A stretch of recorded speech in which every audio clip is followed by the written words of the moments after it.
Double LMC. And I'm Andy PG. And in case you didn't know, we are the hosts of Rise Above. Rise Above is not just the premier new organic media podcast in the UK. We also happen to put on events. Topics they won't publish, instigating cold wars like Sputnik. Observe you with a satellite view. Heard the cattle these parasites do. Worshipping the gods of our conquerors. On the dawn of a harvest sun, are we speaking the truth in the sharpest tongue? Feast on a rabbit, served with a garnished lunch. The last two have been off-grid camping retreats. That was Archaix and Equinox. For the next event in September, which is the 8th to the 10th. We're basically showcasing a place called Hope in Sussex. And we have to stress it's not off-grid camping. It's at Hope, Sussex, where it is a full venue with all the facilities. There's buildings there, a cafe. So this is going to be a conference weekender with many different aspects. Let's talk about what's going to happen over the weekend. Now, the Friday night is going to host something very special. For the first time ever, we're going to have the Rise Above podcast in front of a live studio audience. So myself, Andy PG, Oma Beats, Magix, all the team, we're going to be there. And to get your place in the studio, there's only 100 spaces. You need to get yourself the whole rabbit ticket. That assures you a place in the studio for the Rise Above live show. On the Saturday, we're going to be showcasing the excellent facilities at Hope, which include a whole set of classrooms. So again, the site's awesome. It's got a various mix of classrooms that we're going to use as well. We're going to get Mark Devlin in a classroom to do his presentation. You'll be doing a presentation, Lance, as well. Michael and I. Oma Beats is doing a presentation, which is going to generally showcase the great facilities they've got at Hope. From 6 p.m. on Saturday, we're going to transform the Hope Sussex venue into a full-scale Rise Above rave. 6 hours, ranging from old school breakbeat right up to drum and bass and grime. Don't forget, September the 9th, 2023, the Rock Academy launch party, featuring Mark Devlin, Oma Beats, Magix, Andy PG, Sinstar Dread, Bartender, Double LMC and MC Manny, plus special surprise guests. Rise Above. Rise Above. On Sunday, it's going to be hosted by the HR department. The Empress has put on a whole selection of wellness and holistic activities. She's going to be doing for the first time, she's a Reiki master doing energy healing. Things like guided breathing from Toroidal Dynamics, Simply Yoga from Victoria. So remember, Friday, the first Rise Above Live ever. Saturday, a whole host of workshops and classes, a 6-hour rave, and then Sunday, hosted by the HR department. This is RA Summit. Tickets are available now from £50, riseabove.tv.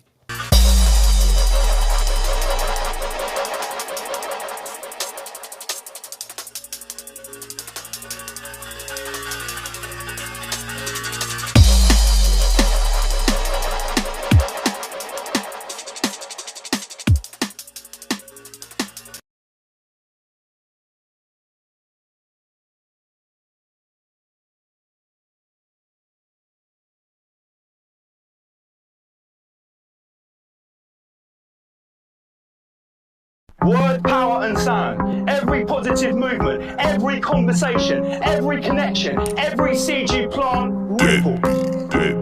Don't let anyone ever tell you that one person can't make a change. Bullshit. On the dawn of a harvest sun, are we speaking the truth in the sharpest tongue? Feast on a rabbit, served with a garnished lunch. We got the hardest puns. Mind master, trust your ability. NPC is an IQ deficiency. They're living in mental captivity. I'll never submit to these bloodline dynasties. On the dawn of a harvest, crops are sown to trade corn with the farmers. Sometimes I want out of this nightmare society like I was born with the Amish. I've got the formula mastered, claiming our power, there's more to be harnessed. I'm no ordinary artist, try wage war, I'll be forming the army. Archaix, that's Equinox. Our essence is infinite, not confined to meetings or Tesla bots. On the night of a harvest moon, on the dawn of a harvest song, we're telling them welcome to the Equinox. Welcome to the Equinox. On the night of a harvest moon, I take flight to the farthest tomb. I meditate in the darkest room by the candlelight until the spark exhumes. On the night of a harvest, I see a silhouette hunter hold up a carcass. Any heartbeat's a target, and blood trails the ground like red carpet. On the night of a harvest moon, so sacred, silk on an ancient loom. Hooded robes in ritual rooms, grey all night from yesterday's moon. On the night of a harvest, farmers emerge and they set up a market. It's all business regardless, where your loot is bought and sold and bartered. Archaix, that's Equinox. Our essence is infinite, not confined to meets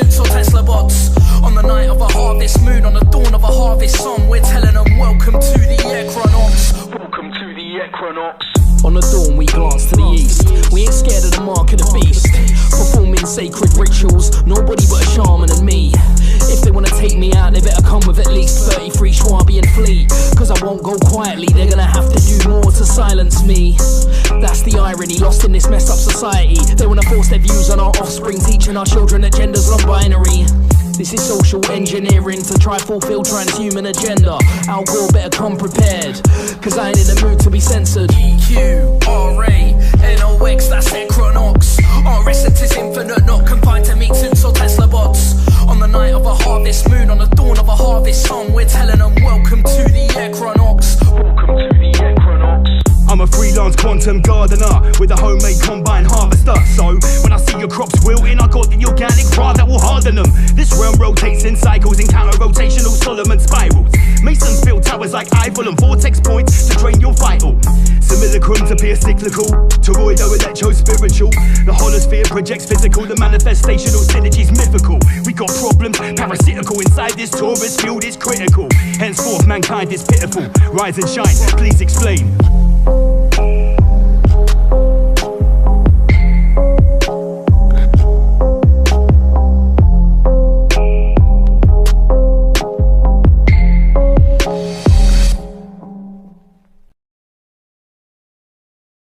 A little flow is tight. Seaside over the rim. Who's that? Never the skin. Loving the mic, I'm rinsing. Are you listening? Seaside over the radar. What's the loss of us to a liner? Feeling no time, no time. A little blood inside the vagina. A rhymer, a reaver. Bring the subject to the deeper. To the follower, to the leader. To the stronger, to the winner. To the follower, to the leader. Some of the road, but I get sneaker. Right on, never pop that speaker. Remember, Al-Qaeda. Rise above family, Al-Qaeda. It first started happening when crystal babies began battling against our own fashion views of what we're living in, whether it be war in Iraq or Lebanon. We promote the pride in the bodies we've been given, not giving in to the greed of corruption, teaching within collaboration, pick up every nation cause there's other every station.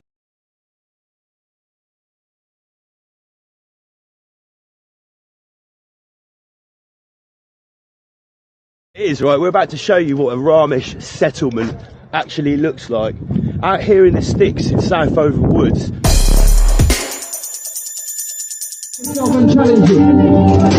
Only some of us know what's happening. When the truth gets out, I hope mankind can handle it.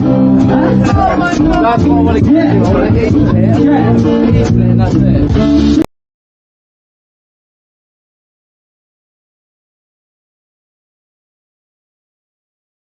Hi, I'm Double LMC. You probably know me from such productions as Rise Above Live on a Friday night, or the infamous Serco speech.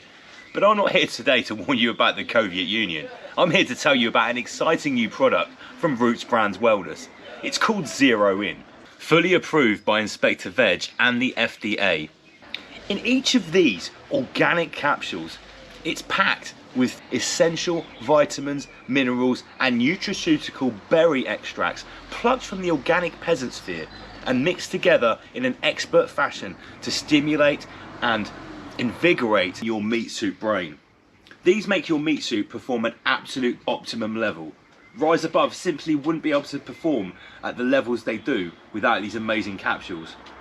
100% made from berries, vegetables, vitamins and minerals. These capsules stimulate the serotonin and dopamine production. They make you feel like a sexual Tyrannosaurus 25 hours a day, 8 days a week, 33 days a month. When I take these tablets in the morning, I feel like I can achieve at least 33% more. If you want to support Rise Above, you can purchase Zero In or other fantastic products from Roots Brands Wellness. Please use the link to support us. Packed with 33 essential ingredients plucked from the organic peasant sphere to nutraceutically boost your peasant meat suit. Get these capsules now, Rise Above.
how do I put it? It was like, what do you care about them?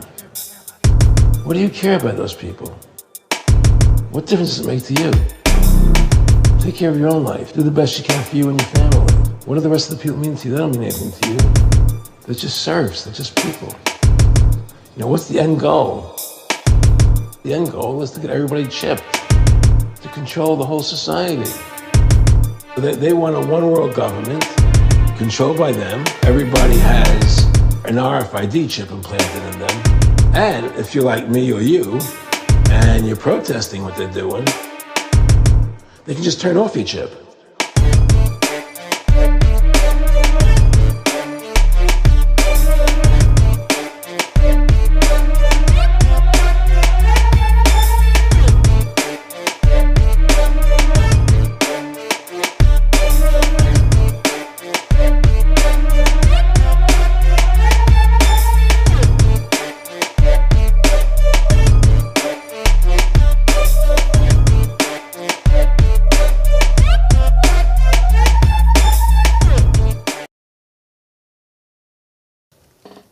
1 2 1 2. We're back. It's Rise Above. Rise above, generate, rise above, extinguish fear, rise above.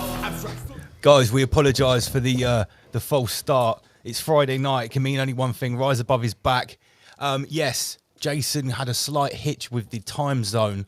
So at 10 to 9 GMT, when I sent him the email, bro, you coming in the sound check? He's like, oh no, he's in a 1 hour discrepancy from his normal time zone. Oh, yeah. By the way, hello, Homer Beats. Hello. How you doing, peoples? So Andy PG can't make it this week. He's up in his little love nest with Becky S up north.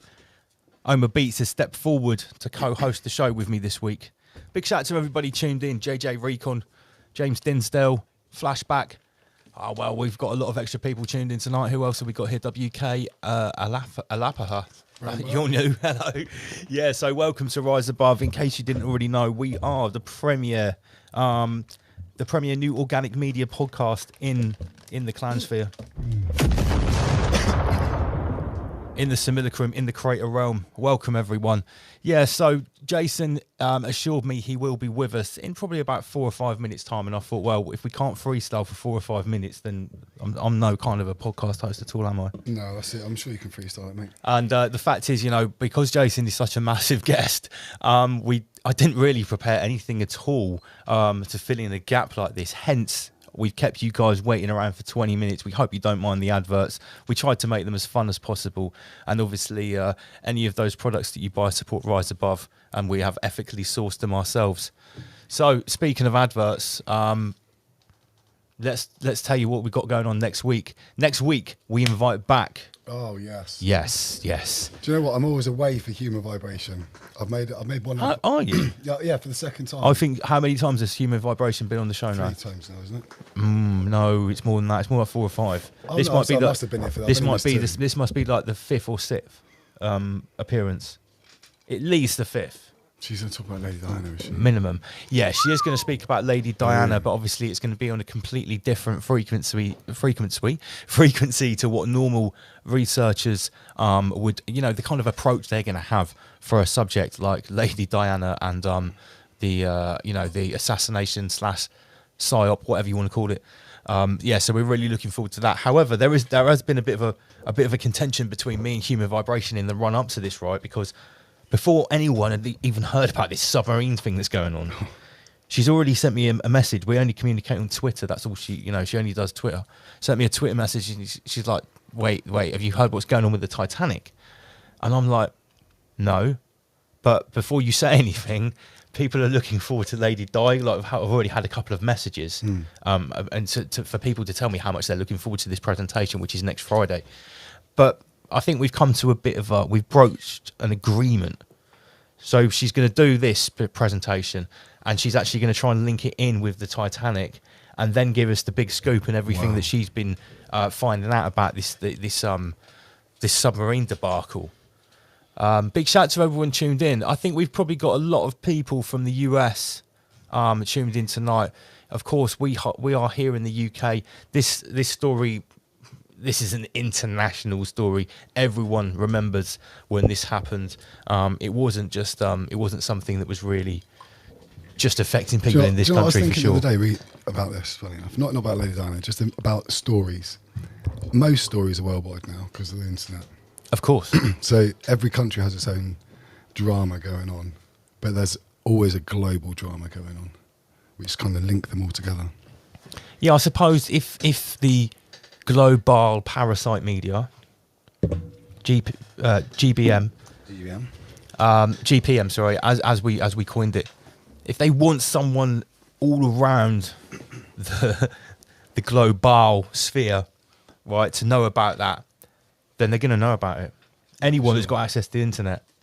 So yeah, you're absolutely right. Any story can become a global story. Notice the interesting use of words there. Big shout out to Carl Rattican tuned in. I can see you right there. Brandon Bonanza. Hello everyone. Hey everyone, he says. Hello Brandon, how you doing? This is Rise Above.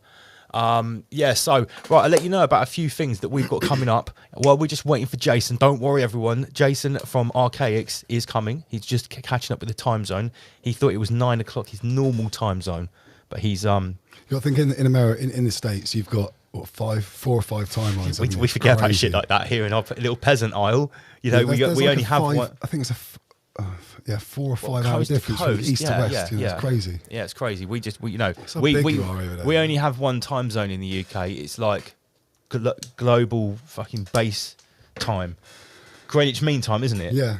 Because because obviously this is quite pertinent to what we're going to be talking to Jason about tonight. When those Vatican knights, the reset masters, came in with this new calendar and started busting around the place with their cross compasses, right? They set Greenwich. They did, yeah. As the global 0 point. They decided that it was this particular ley line going through these islands that was going to be the global point. Maybe that's when they put their black cube or pyramid, whatever it was. Yeah. Well, now we're mixing up Vagian theory. Big up everyone that's into God Vag or God Vlamasht, as he's called. So yeah, what was I going to say? We have 2 events coming up. One is online. This is on the 27th of July. It's called Digital Nomad Training. It's an introduction to learning how to extract coinage from the digital realm. Be that by monetizing your hobbies, having a little side hustle, doing virtual work online, investment banking, that kind of stuff. This is an introduction to it. We've got a learning portal called Raw Academy, and I'll just put the QR code up on the screen right now. If you are interested in this, it's only £5, which I guess is about $6.50, and you get basically in a group and one-on-one training with support to see if you would like to start earning some passive income and getting a little side hustle going on. Basically, clown world's expensive nowadays, right? Super pricey, man. Super pricey. If you're not already doing this, you need to get on it. I've been learning this stuff with Richard Ryder. Big shout to Richard. He's tuned in right now. The tickets for this are flying out. We may have to put on a second date if this one gets too busy, because we can't have too many people at once. Otherwise, I think it's definitely worth it, especially with this increase in all the taxes they're doing. Well, at the end of the day, when your bill just to exist in the simulacrum just keeps going up, it's like your daily bill just to like power your avatar, your meat suit golem. Like it's just exponentially increasing. You have to like adapt and do new things. Yeah, 100%. They're trying to crush it again. If you think about it, people's outgoings are almost level with their income now. If not more. Like no expendable income. And all over the daytime television and things like, I catch little pickets here and there on people's TVs as I'm working in the houses, and there's a lot of like mums on there saying, "Well, we're going to lose our house. What's going to happen? I can't afford to feed my kids." Rah, rah. So, and everyone's going to go onto the benefits, and it puts a massive strain on that. You see? Yeah. Whatever is behind this power structure, the archontic force, the agents that are serving AIX, they're doing everything in the economy to try and squeeze everyone, whether you're an NPC and you're just part of the construct, or you're a sentient being like the people watching the show. Everyone is getting squeezed. I think it's an easy way of taking the properties of people. For sure. It's and we hopefully once Joyce and joins us, hopefully once Jason joins us, we're going to be talking about these dates that he's put forward. for these coming events. And we want to bring it right down. Big shout out to Brixton Jesus tuned in. We want to bring it right down to these real life examples of what the Parasite is putting on the table. Because Jason has these big ideas and theories, and many people I think are quite what's the word, intimidated by his knowledge. But it's his knowledge, and he's able to recall that knowledge as well. But as he puts it out, because he knows it so in and out, it can sound quite grandiose to someone that isn't really maybe that confident in what they think about what's going on.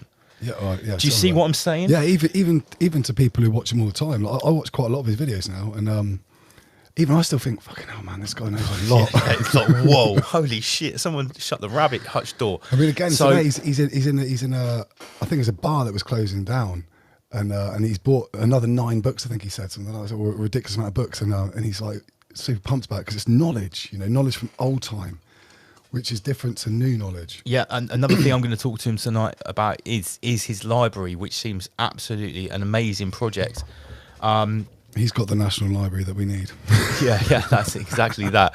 So, yeah, I'll just remind you that the tickets for Digital Nomad Training are available now. It's on Thursday, the 27th of July, 8 p.m. GMT time. It's an online course. We'll only have 33 people in there for obvious reasons. Yeah. If it gets too many, we'll put on a second one because we do want it to be like an intimate learning experience where everyone can take something away and then find out if they want to invest more in the course. I don't do subscriptions here. It will be a pay-as-you-go course like everything at Raw Academy. Big shout out to Divergent Motivation. We've got loads of new people. Welcome to Rise Above. In case you didn't know about us, guys, we broadcast every single Friday night at 9 p.m. GMT. We've got a slightly different outlay to everyone else as well. I mean, do a bit of music, a bit of chat, a bit of comedy, a bit of everything. We don't class ourselves as a truther show. We class what we do as a Friday night entertainment show, but the search for truth and the question of what's going on is a default position here. Yeah, for sure. We don't need to shout out about being the truthers or seeking the truth. That is a default position for us. Ask questions that are the greatest. Yeah. Ask questions that are the greatest, that are the deepest. Big shout out to Dougie Gemmell. Yeah, so as well as amazing guests like Jason, who will be joining us very, very shortly. It's now 21:33. We cut through and we dissect all of the crap that's coming out of Clown World. We also intersperse it with a shitload of memes, satire, comedy, and music from our in-house team of DJs and MCs and guests that we get in the studio as well. So if you're unfamiliar with us, hit the subscribe button right now. Share this with your mum, your nan, your sister, your whole family. Thank me later. We've even designed our own patois. Yeah, we even have our own language. So if at any point anyone is unfamiliar with what we're talking about and we use terminology you don't know, this is how you get hold of us. Well done, producer Matt. riseabovelivestream@gmail.com. The comment section throughout the night gets very, very busy. It gets crazy. If you actually want to get a question directly to us that you know we're going to see, that you know we're going to address, make sure you email us at riseabovelivestream@gmail.com. If anyone sends us a really good question, comment, or even better, a meme, and you haven't sent us a meme before, there's a very high likelihood you're going to win a T-shirt from the website. Okay, for sure. I mean, we've got a whole host of memesters now, haven't we? Mimetic team. Well, we sort of got like a team of on and off people. They can't all work at once because there's just not enough room in the meme slave cave. No. That's just how it goes. So the other event we've obviously got coming up that I was showing you with the adverts for is where is the QR code here? It's RA Summit. So if you live in the UK or if you want to travel to the UK because you want to come and support us and chill out with like-minded people, in September we're doing our first ever weekender conference. It's called RA Summit. It's in Sussex, which is in the southeast of England. An amazing place called Hope, where they teach kids that have been taken out of school by their parents that cannot stand the clown world education and the grooming and the rainbow mafia shoving shit down their kids' throats. This place is teaching those kids how to grow vegetables, how to think critically. They're teaching them about real history and stuff like that. So it's an amazing place. We're supporting them by putting on a conference there. What's important about these sort of places is when you do take your kid out of school and do home education, you're isolating the child. But this removes that isolation. Yeah. But if people here's the thing. I don't want my kid to be indoctrinated by the parasite, right? No, so I'm going to take my kid out of school, right? This is what people say. Well, what's the biggest comeback your kid is not going to develop properly because they're not going to be socialised around other children. Well, the parent then says, well, that's good. I don't want them to be socialised like the other children because those other children turn out to be NPCs. Yeah. But what about if you send them to a school with other kids that are like them? Yeah, for sure. And their parents are like you as well. I think what one of the things also parents are worried about when you present a kid is the bullying thing for outside of school, when they make friends outside of school, because it's inevitable. You know, 10 years old, 12 years old, 15 years old, you're going to make friends who are of a different mindset, family, you know, and the bullying that can happen because of that is also quite fearful for these parents. Because that's what you've got to remember. If, like the kids that go into normal school, and obviously as a diligent parent, if you don't live in clown world, you're going to be sending your kid to school with like a note from mum and dad of all these like prerequisites. Don't be teaching them this. Don't allow them to do this. Yeah, as you would, right? Yeah. Because you're I going walk straight through into this school. right now, yeah? I walked straight into school and was like, this transgender agenda. That's God, not coming to school, is it? No. So imagine what that's like for the kid when they're the kid at school that's got the note from mum and dad saying you can't do this, you can't be taught this. It's like, you know, when you're a kid, you don't know why some kid's been taken out of the RE class, the religious education class, for instance. You don't know about the sensitivity of people that have other faith because you're a kid. You just think, oh my God, they're weird. Why? They've been taken out of class. Yeah. So imagine if you've got like true for parents. Yeah, and you're not allowed, and you're basically... The thing is, you'll be a bit more switched on to stuff as well as a child like that, you see. And so you're almost a bit intellectually more adapted to that sort of way of thought, you know, than a child who isn't from that sort of family. Yeah, so this is the exact reason why we are supporting this place, which is near Brighton. It's not far from Brighton. It's got good transport links. We're having the first ever live Rise Above podcast on the Friday night. We've never done it outside of this studio, have we? It's always been here. You know, when we started off with just one single webcam and none of... And a whole lot of fuck-ups. And a whole lot of fuck-ups, a whole lot of sound problems. You know, none of the studio here, none of the equipment, none of the lights. You know, we're really, really excited to take this show on the road, as it were, to have a real chance to get interactive with the crowd, with the listeners, the followers, the family, the Rise Above family, or the Ramish community. The Ramily. The Ramily, yeah. So we're very, very excited about this event. It is over 18s only. I'd say, well, I'd say over 16s. It's adults only. Some 17-year-olds are adults. But the reason we're doing that is because the last two events we've done have been centered around the family and around kids. And we want to try and keep things different, keep it diverse, keep it dynamic. So we've decided to go also, I think a lot of kids might find it boring because daytimes there's going to be much less activities for children. Yeah. Even though it's a school for children, the idea is about offsetting information that we've been able to collate together, which is more presentable to adults than it is to children. And also, if we're showcasing these amazing facilities to our adult family that may potentially want to take their kids there, it might be nice for them to peruse them, have a few drinks with their friends, and leave the kids at home for the weekend. On the Saturday... With a responsible babysitter. Of course, with a responsible babysitter or a member of the family. On the Saturday, as well as using the classrooms and the facilities there to do some workshops, to do some long overdue talks from the Rise Above team, some quite personal talks as well. In my case, at least, I've been waiting to do this talk for a long time. We're also going to have a 6-hour rave, which is going to have all of the Rise Above team, DJs, MCs, a few special guests as well. Mark Devlin is doing a very controversial talk about the second Summer of Love in 1988 and the whole rave scene, which is basically based around the UK, mainly in London and Manchester. That was kind of like the start of the rave, that, you know, really, wasn't it, that era? Yeah, because obviously the first Summer of Love was really centred more in America. With the whole Timothy, it was Woodstock as well, wasn't it? Yeah, with acid and everything, you know, that happened in America and it got copied here. But the second Summer of Love happened here in the UK and got copied in America in the early 90s and the mid 90s. Yeah, it was sort of replicated. So yeah, Mark Devlin is going to do a very interesting talk and very controversial as well about the military industrial complexes.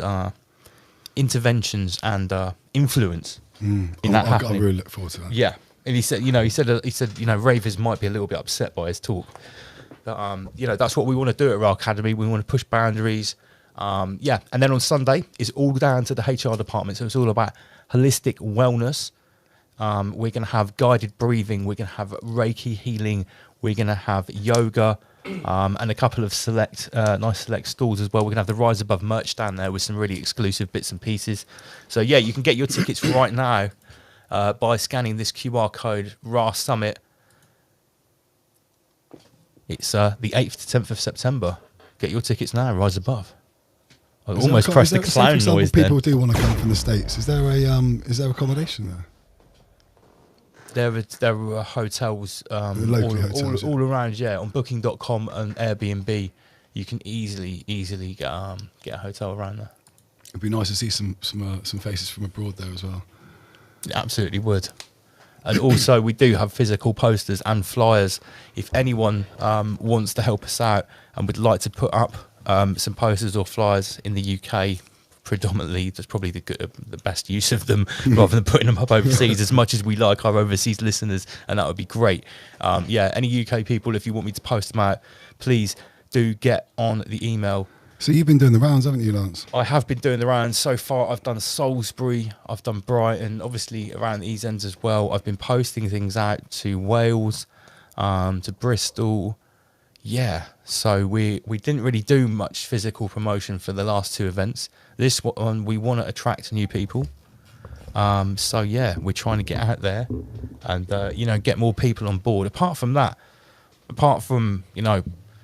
fundraising for the project, apart from the launch party for the Raw Academy, these events are really important, I think, just to provide a place for people to come and meet each other. Yeah, for sure. We've had in real life. In real life, it's great to sit here on a Friday night and to watch our lovely show with with all the graphics and the flashing lights and the music and the memes and the guests.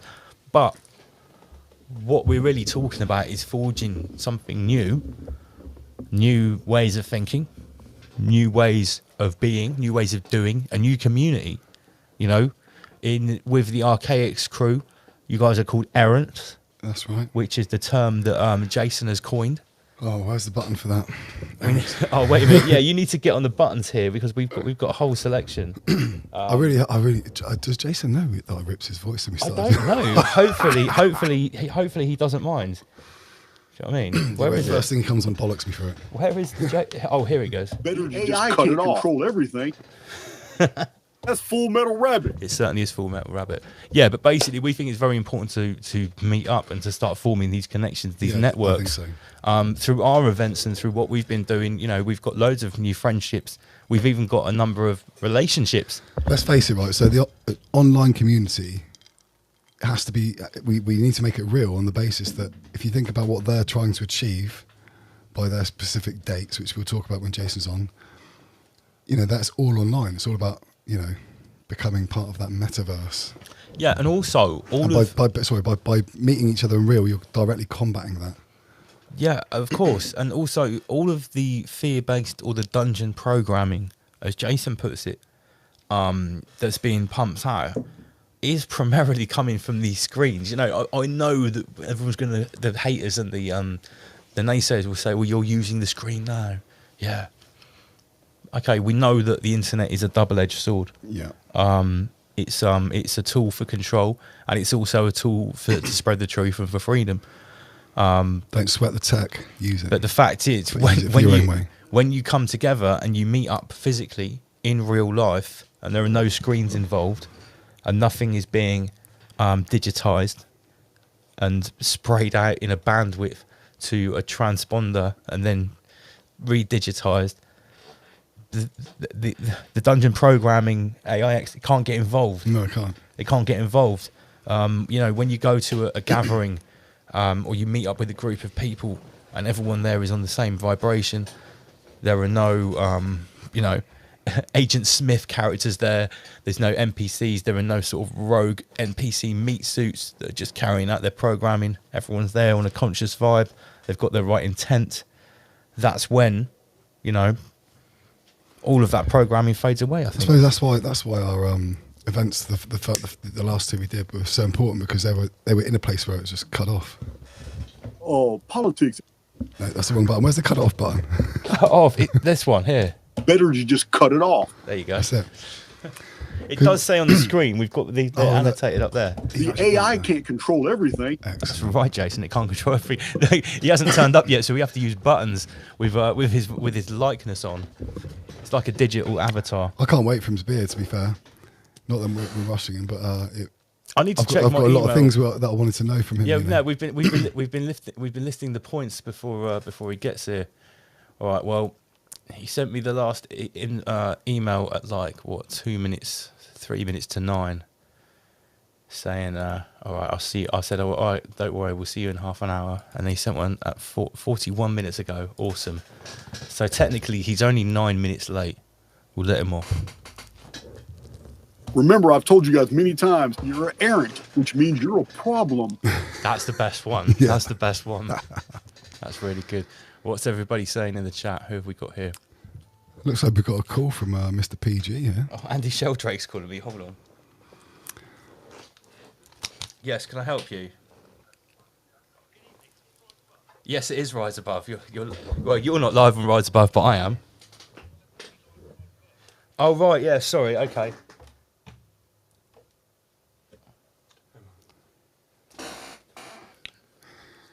Sorry, I'm just patching Andy PG into the. Good evening, Andy. One sec. Oh, he's not here yet. Roadcaster Pro. Here we go. Andy PG, welcome to Rise Above. Good evening, Rise Above and crew. Hi. Oh, is that Becky S there as well? It is Becky. Yes. Hi. You are live and direct with both of us. Yeah. For some reason, you're only coming out on one channel, but it's okay. You're only coming on the left ear, but everyone can hear you loud and clear anyway. So cool. I thought as Archaix was late, I thought I'd sort of give you a call in, have a quick chat, fill some time. Yeah, why not? I think that's called saving us, isn't it? Yeah, I think so. Yeah.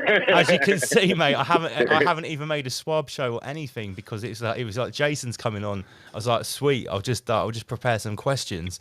I don't need to put a swab show together. I'm sure there's plenty of schwabbery left from previous weeks to showcase. Oh yeah, I could have whipped out last week's swab show actually. Yeah. Maybe I will. I'm a beat. How's it feel in the hot seat there, my man? Feels like you sit there too often, and yeah. It's got like you're on those turntables, mate. Yeah, I know. It's even got a little imprint on this right hand side armrest of your arm here, Andy. I'm starting to miss you a little bit. You know what I mean? Oh, sorry about that. Hey, that's a big swivel chair to fill, mate. That's a big swivel chair to fill. So you're up in you're up north, yeah? I'm in the north, mate. I won't dox Becky as we're saying what town it is. She's shown me all the sights of her hometown. We've gone for a few drinks and stuff like that. So, Lars, you've got my list of questions for Jason. I have, yeah. I have. Excellent. Let's make sure we get those fully across. There's some good ones in there that I think the viewers will like to hear. Excellent. Oma Beats is bringing the rabbit hole points like the proper bombs this time. It's just been showing a few. You know how last time Jason came on, I had my like moment where I showed him the like equation for Yahweh. Yeah, I remember that. Like, it's quite an achievement to leave Jason Archaix. He was like, "Whoa, I hadn't put that together." I was like, "Yes." I was like, "Whoa, big moment right here." But the thing is, right, since then, when I see people in the Archaix group on Facebook and the Errants Unlimited platform or whatever it is called, and they're talking, now it's like everyone is just, when they say like AIX, they're listing like Demiurge and Yahweh like in a little list. So everyone is sort of like they're bringing all these different ideas together. I'm not saying I created that at that moment, but I'm just saying it's a consensus thing where people are looking at all these different names for the same phenomenon. And maybe you were the catalyst, Lars. Maybe. Well, I've got to take credit for that one as well. No, listen, everyone's done a lot of hard work and unpacking all this stuff. But yeah, I think maybe tonight Oma Beats is going to bring the raw shit because he's shown me some stuff around a couple of dates that are popular with Jason. Jason. Man, we're looking forward to it. Yeah, I think Jason must have almost finished doing his makeup. He told me he was going to be 30 minutes. He's been. We could have had another cocktail. Is Matt going to be there as well? Matt is here already. Matt, can you not see the screen? Matt's No, not Matt. I mean Archaix, Matt. Because this is why Jason is late. Got the timing wrong because he's not in Texas. I think he's in North Carolina. Yeah, he's in North Carolina, gotcha. which is 1 hour Is it? He's 1 hour behind. I can't work out if it's before or behind. 1 hour behind. Yeah. Yeah, it'd be 1 hour behind. Yeah. Yeah. It's further to the west, I think. Yeah, because he thought it was. He thought He's it in was the Texas same time, time. yeah. He forgot. No, that's cool. That's cool. Yeah, we're looking forward to hearing what he's got to say. Because, like Lance, last time we had Archaix on the show, I hadn't actually watched much of his content. I'd only watched a couple of his videos. And then when we got him back on the show, and obviously I wasn't going to be here, I was like, you have to ask Jason these questions for me. Yeah, he's got some really good research that he puts across, hasn't he? Yeah, mate, and it's a whole nother level. And I really respect the fact that he's openly, outright asking people like Michael Tsarian and other like renowned quote unquote scholars to fucking critique his work. Nobody wants it with Jason, mate. No one takes up that offer. No one wants it. I don't think anyone's got the balls to do it. No, they haven't, because like he says, it's like you're not refuting me. You're actually refuting the source material, because if he's got his dates right, all he's doing is drawing conclusions from the patterns of these dates in the chronology, like he says. So absolutely, I would love to see. Oh, Carolina's on the East Coast. Okay, so he should be the only man I think worthy to critique Archaix's work would be Mr. Passio himself. Mark Passio. Do you think he created? Yeah, I think that's like fuck Michael Tsarian, all of those guys. I think the real critique would be Mark Passio, but that's just my personal opinion. We all know I'm far biased towards Mark and his work. You're a Passio fanboy. I was you're a Passio. I am a pacifist.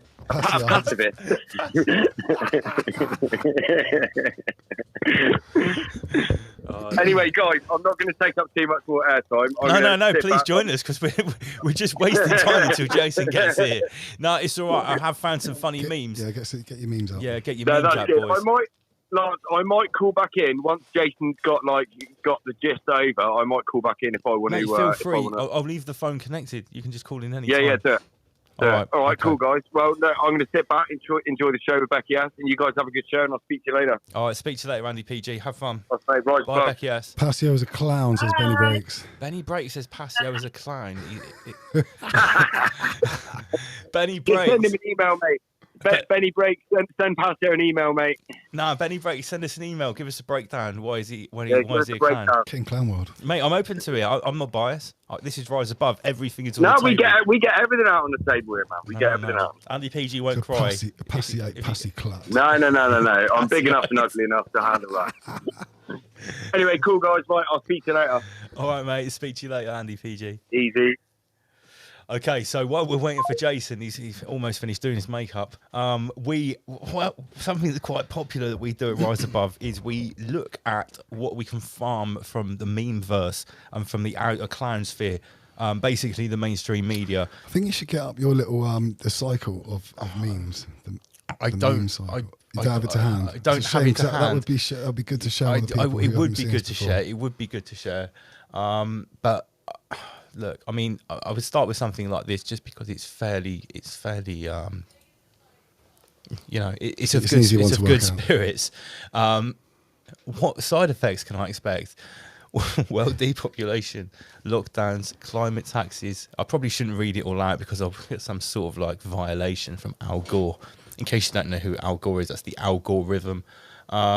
We have like some absolute crazy. It's a beautiful headline, that isn't it? I mean, on the right hand, this is obviously from the UK.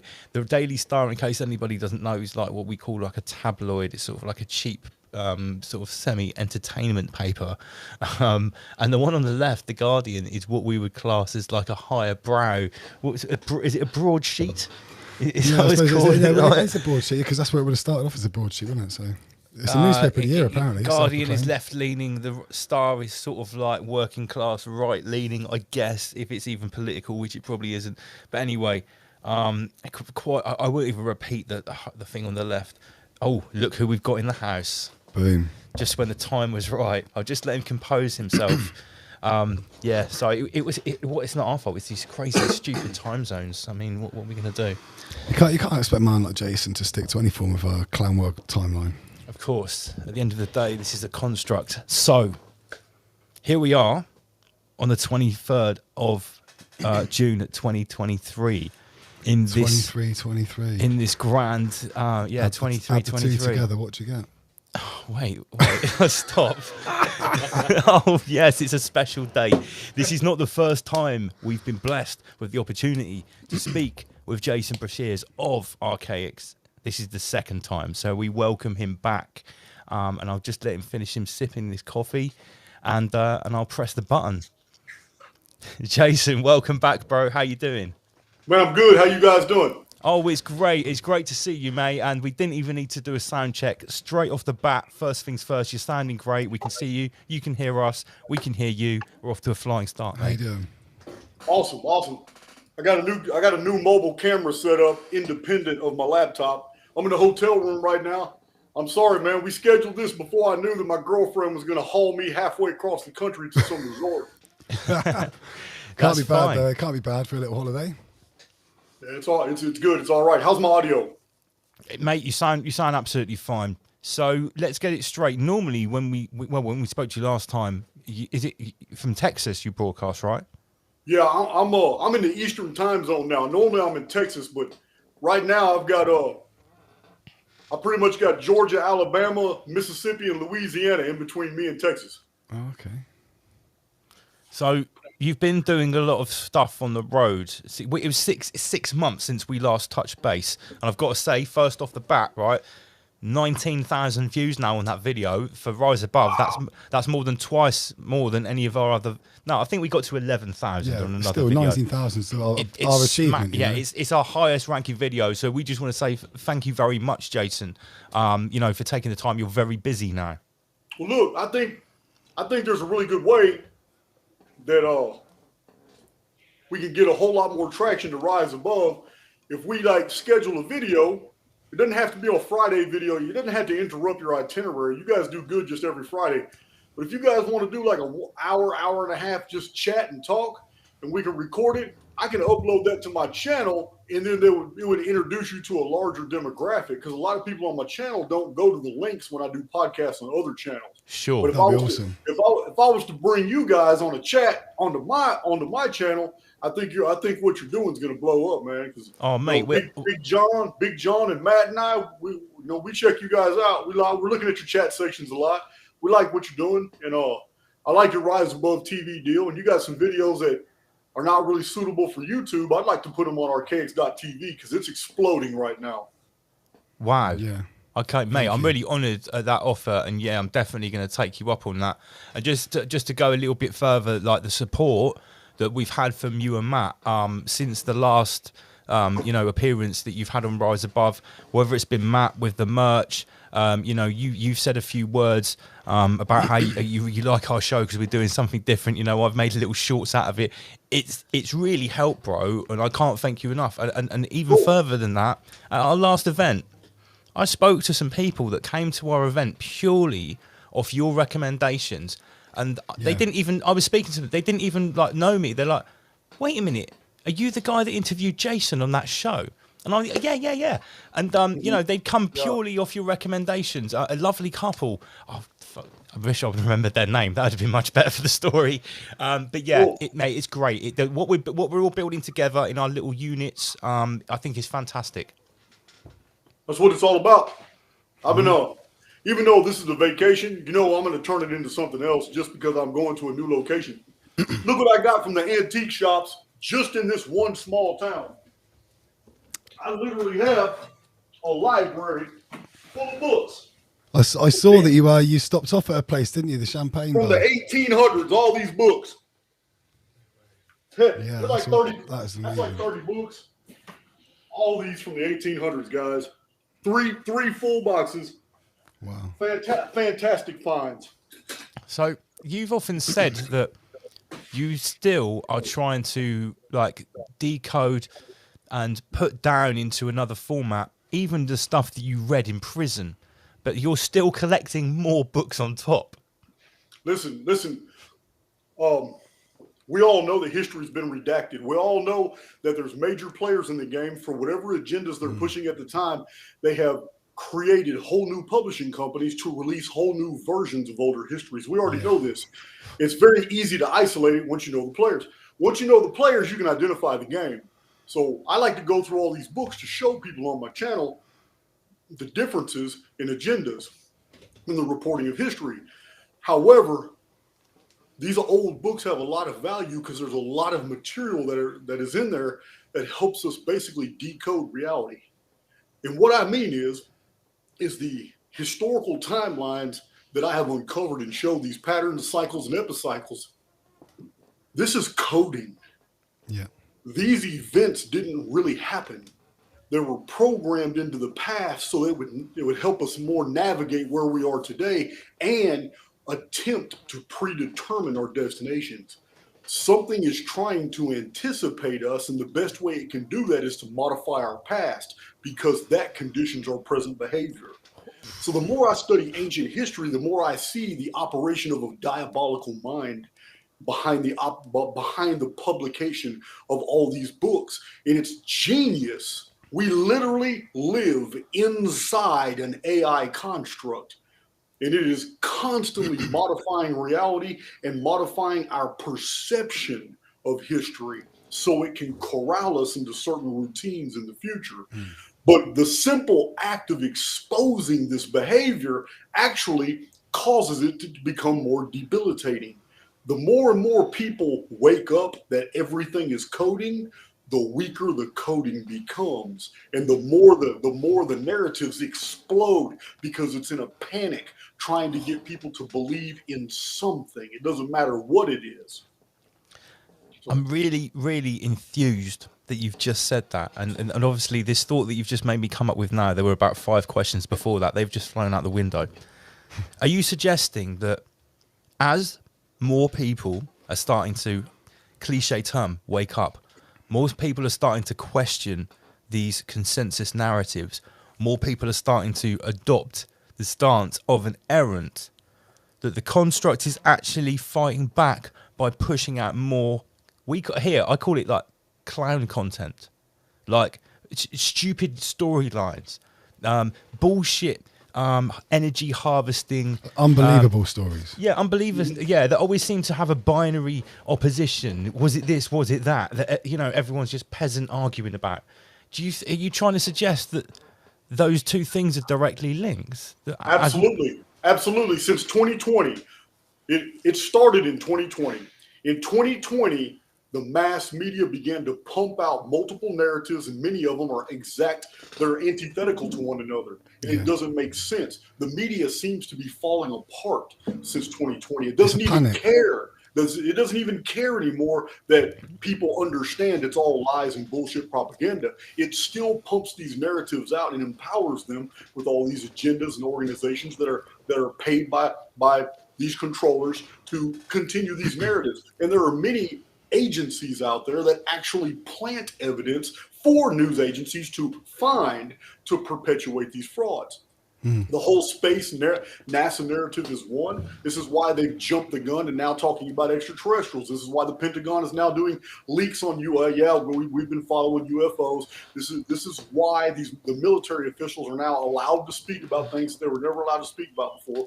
And so these narratives are consistently put out there for the simple fact is that many of those who were formerly controlled, who acted as batteries to the construct, are no longer processing that energy for the construct to use. Therefore, they become errants. An errant is a piece of programming that has gone another way. It is uncontrollable. The construct can't accurately predict outcomes when it comes to that one personality. So that personality is basically excised and removed from the collective. This is where the depression sits in. People get suicidal. If they don't find others that are like-minded, they believe that it's just them in the world against the entire world. The construct tries to isolate these individuals who are actually free thinkers. They're actually those who have awakened. Because though the population that grows inside the construct that begins to awaken takes away from the collective battery that operates the AI system itself. This is mental. So do you think that, obviously, because it's going to try and catch up at some point, I'm sure, and try, if you think about the infiltration into the free thinking sort of group of people that is starting to arise, the awakened, if it pops a few people into there, you know, a few of these. You mean like the psyops within the truther movement to suck people back into the energy harvesting? Yeah, and also to control that mindset. So if they start to spread one, you know, like much similar to me. But we have to be prepared that in some respects, the entire truther movement and people that like learning about conspiracy theories, for instance, like we all do to a certain extent, and we know not to get caught up in it, but that in itself is actually part of the construct because those narratives are allowed to exist within the construct, and they're also used for harvesting people's emotional energy. Well, it's like what Jason was saying about the UFO sort of discourse. Like they even put on the Daily Star in the UK, they had the Pope was talking about aliens. Yeah, we had it right here. Where has it gone? Like this is a great example of it. Let me just show this to Jason. UFO crash hushed up by the Pope with a picture of ET. With the fish hat on. I mean, well, also to the left of it is sort of what I was saying as well. A quarter in the UK believe COVID was a hoax. And so, careful. Oh, convid. Better to just cut it off. That was a great use. Jason, I hope you don't mind that we have used your voice in some of our jingle puns here. We didn't ask your permission. That's okay. Sure. Right, I just want to go back to something you said a moment ago about what your definition of an errant actually is. Someone that is, you know, first of all, denying the program, taking their personal biosuit battery off the AIX grid, as it were. What you're talking about is a theme or an idea that we talk about at Rise Above a lot. We actually call it being Ramish, right? RA, Rise Above, and the Amish have combined to be, you know, our idea of this breakaway civilization or our community that we're building is literally taking yourself off of that energy grid, being impervious to the push and the pull of these binary narratives that are constantly being chucked out. We're using different words, but we're talking about the same thing. Hey, listen. Well, many different, very innovative thinkers bring their own language to the table. Just like I have published for free for the public a whole glossary of terms in Archaix so people can become familiar with them. One of the things that I termed is dungeon programming. Because dungeon programming is exactly what the construct attempts to do with the collective. It doesn't matter what you believe, it just wants you to believe it. Then it can put you in a feedback loop, which saves a tremendous amount of energy because you're doing everything that collective is already doing. And that programming is already set in stone. So it doesn't have to police you anymore. It doesn't have to do any of these things. The free thinker, though, is the individual that causes the construct to expend a lot of energy trying to do predictive routines, trying to understand your trajectory so it can build that construct.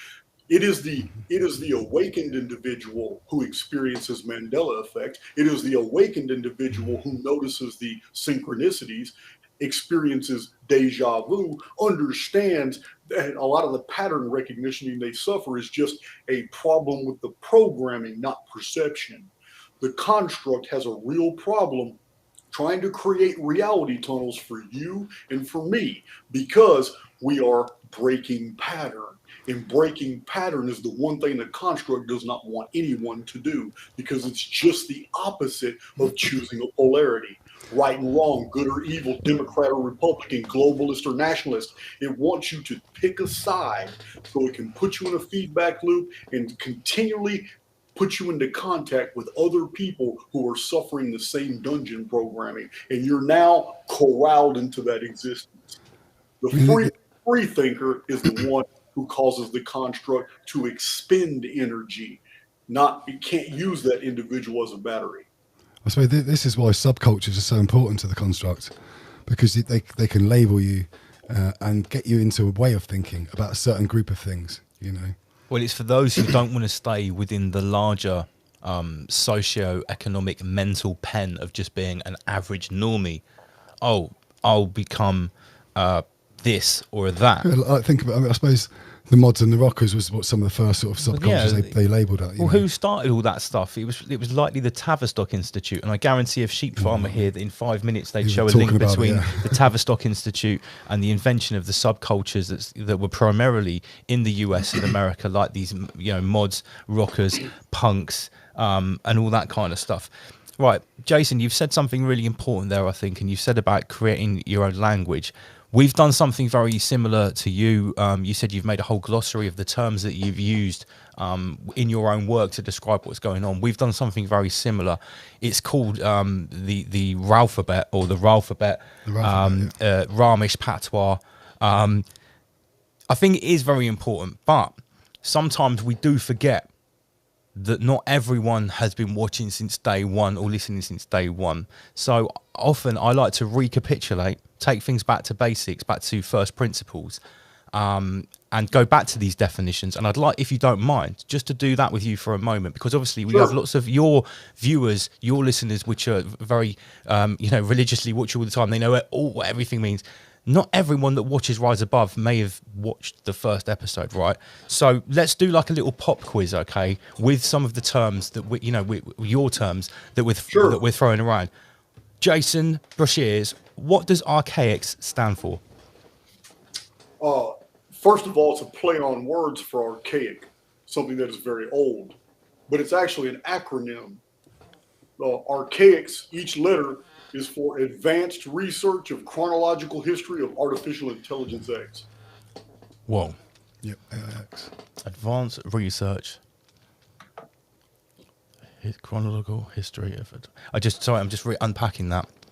Okay. So the next question, I guess, is what is Ancient Artificial Intelligence X? Okay, well, that's a really good one, because when it comes to the term ancient, this prepositional term, ancient, is a misnomer, because what we're dealing with is something that is highly technologically advanced. It's futuristic. But when we're dealing with terms of the ancient past or the ancient future, what we have is programming, a programming template that only makes things appear to be old. What I mean by this is you and I don't have any evidence that the ancient world ever happened. What we do have are implanted memories. What we have are histories that are template.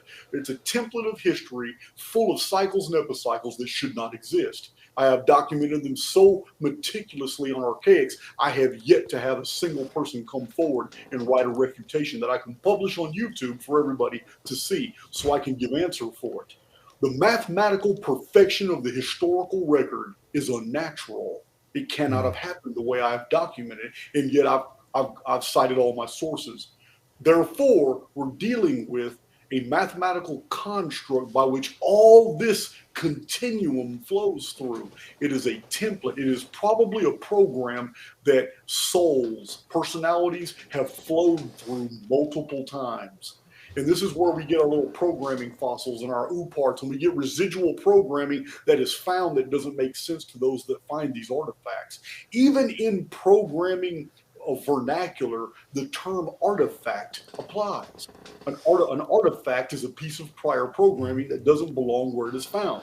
This is programming vernacular, and it's the very same thing for the construct, because we're in a simulated environment, meaning there are pieces of programming that are still operable, and the construct hasn't had time to go edit them out. And we come across them every once in a while, and they're mysterious to us. And we call them things like deja vu or synchronicity or coincidence.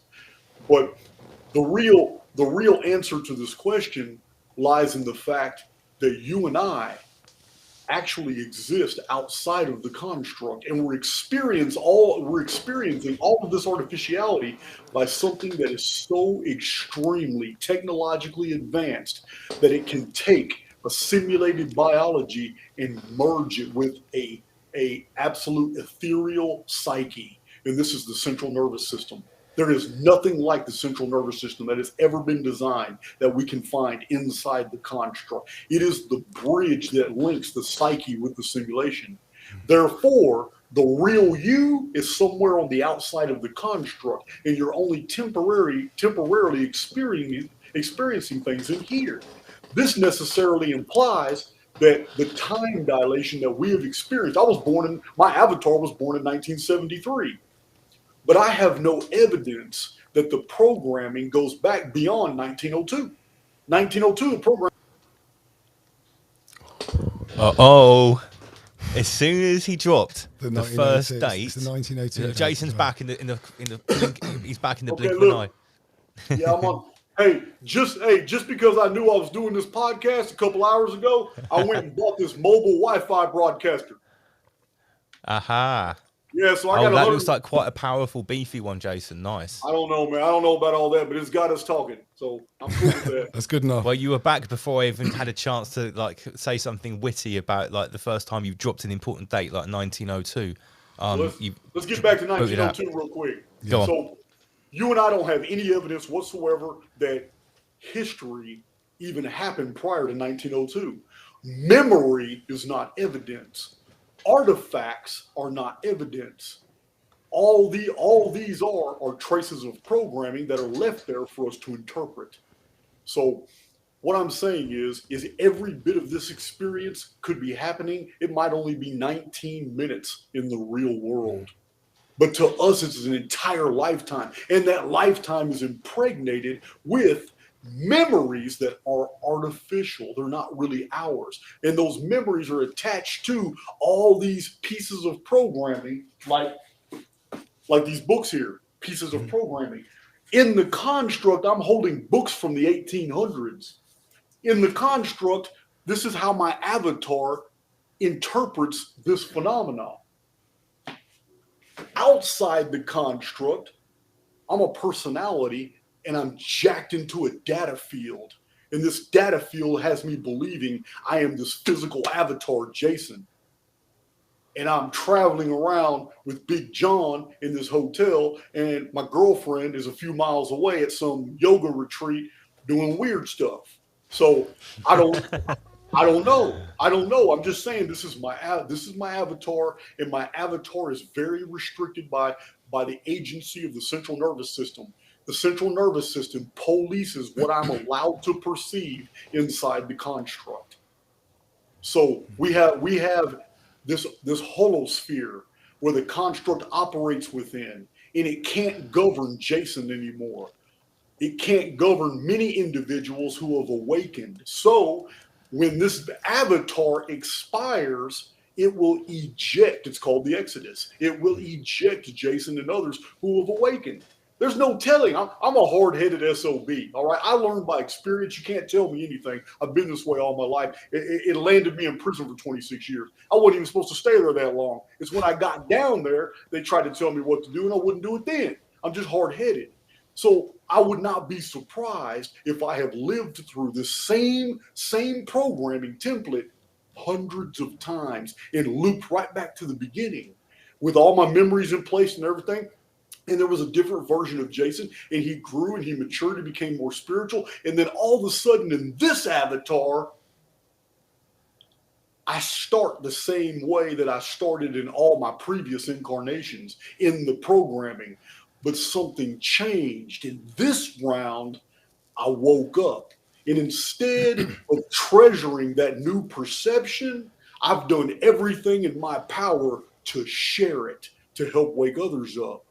And this becomes a problem for the construct. It's time to eject me because I have become a virus. And this isn't good. So when this avatar expires, I guarantee you this programming that is Jason, who actually exists on the outside, is going to be locked out of this construct. Not welcome back. Not welcome anymore. Well, I'm not going to be welcome back here. I'm going to be at the stage you're welcome, Jason. Yeah, it's over with. It's over with. Whew. That started off by me saying, what is AIX? Okay. I'm just unpacking all of that. You talked about the construct there. Is the construct, when you say that, the simulacrum, however you want to pronounce it, is that give us your pop quiz definition of the simulacrum. Okay, well, I'm inside here with you as well, so I can't say anything with authority. I can give you an educated opinion, and that is that this simulacrum, like I say in my Texas vernacular. I prefer the way you say it, it's better. Yeah, the simulacrum is a copy of something else. I believe there are many of these constructs. I believe that you and I and everybody listening to my voice have already experienced many of them, because when the oversoul brings a new soul into the creation, because it's always creating, that soul begins very, very small and gets more and more advanced. We're at the human stage, but we're not going to stay here.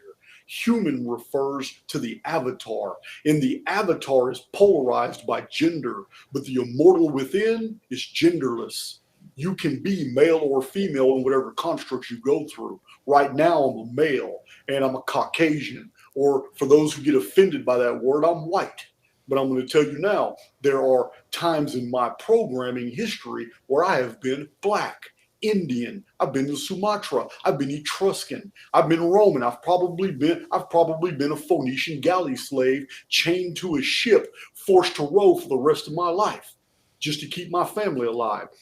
I've been many things in many time periods in the programming, and my soul developed and took all this on. Today, I'm an ex-con, and I'm on YouTube, and I'm on Archaix.tv, and about 15 other platforms are all sharing or pirating my videos, and I'm pretty well known, but it's just an avatar, just like you're just an avatar. And yes, we're going to be locked out. As soon as these avatars expire, a lot of us are not welcome back. And I went on a wild tangent and totally forgot what the question was. That's absolutely fine, because I'm going to go off your tangent. It doesn't matter what the question was. This is Rise Above. You just talked about living many lifetimes through many different avatars. And obviously, you know, to someone that's not familiar with these kind of topics, or a bit of a normie, as you might say, what you just said is completely crazy. However, I happen to have been in a position where I've been sat next to or helping or guiding people, many people, through particularly powerful hallucinogenic experiences. And one of them is my now wife. And before we got married, she told me, I've never hallucinated before, I've never had an out-of-body experience. And she said, I really want you to guide me there, because she'd heard that I had a bit of a reputation for being an amateur shaman. And I said, okay, no problem. We happened to be in Southeast Asia in the time, which was fantastic, because they have mushrooms there all around the place. And I did a whole week-long thing that led up to this moment. And it involved many different things, including losing a bit of sleep. It included, you know, not eating certain things, and it included a pre-ceremony. But when she finally took this huge flood dose of liquidized mushrooms under my guidance, the experience she reported, which is very common for this kind of dose, was living many different lives of different people in totally different meat suits of different ethnicities, in totally different parts of the world. And she said it was like, you know, I was having these flashes and going through these tunnels, and I was there, and this was happening, and it was almost exactly sort of verbatim what you'd actually described. And this is a very common thing with people that have done these. It's called a heroic dose, whether it is psilocybin mushrooms, mescaline cacti, or the spirit molecule with the vine or the toad. This is a very common theme. Well, okay. We're dealing with the central nervous system's inability to accurately process information when you use DMT, when you use entheogens, when you're on some type of chemical drug, or even alcohol. The central nervous system's job is to absolutely convince you in the physicality of the world around you. That's what its job is. That's why the central nervous system has 5 major senses. It's all touch, taste, hearing, smell, and sight. So the central nervous system becomes weak, and it has an inability to accurately do its job when you use mind-altering chemicals and all that. And it's good because these are the people on mushrooms, acid. These are the people who actually get to experience that there really is a construct. Their perceptive ability is opened to the fact that, man, there's programming around me. Some people, like Terrence McKenna, actually felt the programming all around him. Yeah. But it's a lot of people It's a lot of people that use these drugs. I don't use any of them, but I have many friends that do, and on a daily basis, I'm surrounded by them. And they use a lot of drugs, and they tell me, "Damn, Jason, I see what you're talking about." But when I'm in that state, I can't put these things into words. But when I'm in that state, damn, everything you're saying makes absolute sense. And then when I come out of that state, it's like, damn, I don't have the words to describe what I was seeing. But man, we're in a construct. We're in a construct that's far more advanced than computer programming. So this is the things people tell me that take those trips. So I 100% I'm on board with what you're saying. You know, these people. And there he goes again. He'll be straight back. It's very interesting. Well, it's about the out-of-body experience, He's back, straight back. You mentioned Terence McKenna there. And funnily enough, in this week-long preparation that I did with my wife, Terence McKenna was on the menu every single night. We must have consumed 20, 30 hours of Terence McKenna, along with some other people as well. So I think, and again, a lot of people that were coming to me, they weren't necessarily coming to do that experience, but a lot of people were coming to me. This is way before 2020, and they wanted to learn more about this kind of stuff because I was posting about it on the internet, and especially with the nature of reality. And I often said to people, well, would you like me to offer you something that could remove the filter? Would you like to partake in a ceremony that would temporarily remove the filter so you could see behind? And they said, what do you mean? And I give them the book by Dr. Rick Strassman, the Spirit Molecule.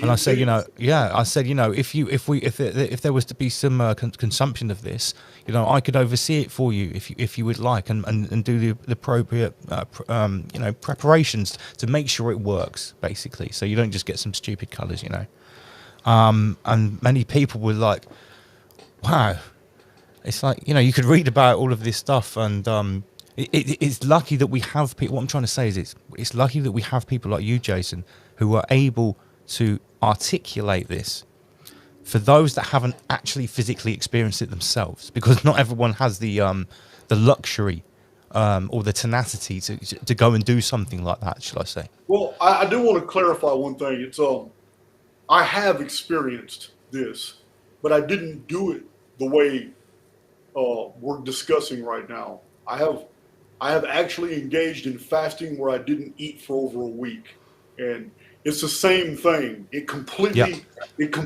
damages the central nervous system. You're starving the central nervous system, and as days go by without eating the food, I'm not even hungry anymore, and I'm in a zone. I'm doing all kinds of things, and I begin to experience what I read. It's not the same as reading. When I was in prison, I used to go through these little sessions, not because I'm religious, not because I was a Southern Baptist. I was doing it because I seem to go in this zone. When I've gone days and days without food, I will sit and open up a book, and as I'm reading the book, I don't even remember turning the pages, but I absorb the data. And I believe that this routine that I did in prison over and over and over is the reason I have this mnemonic enhancement. It's the reason I have this. I don't have eidetic memory, but I have instant recall for all the things that are pertinent. The things that I need to know. When somebody asks me certain events, I can always tell them almost the exact date and where I got the information. So it's the same thing. It's no different. I would purposely damage the central nervous system's ability to chain me to the construct. So I went through these reading sessions in this heightened frame of mind. So rather than objectively reading, I actually subjectively experienced the books that I read.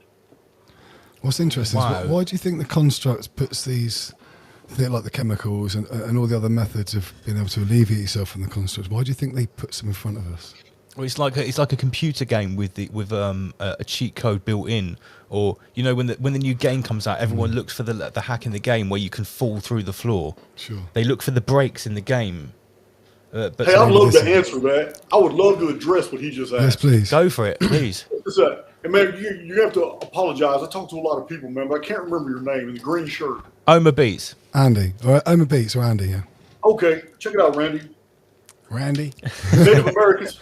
Listen, the Native Americans, they understood this concept when they did the spirit walking. And they would put the physical body through such abuse. These young braves, before they were actually broken in, before they were blooded and allowed to enter into the TP society as men, these young braves, these shamans and these elders would put their bodies through trauma. So they could experience these heightened experiences. It would damage the central nervous system. Yep. But one of the things that they did as children, and they were trained to do, and it's a practice that has been noticed by anthropologists all over the world, is the circle ceremony, where the 3 or more hunters, for some reason it takes 3 or more, but 3 or more hunters get together, and with an arrow they draw a circle in the dirt. Then they draw, in their best artistic ability, they draw a fox or a rabbit or an elk or a buffalo, and they draw it inside the circle. And then they tell the Great Spirit that we have captured this buffalo. It is in this circle.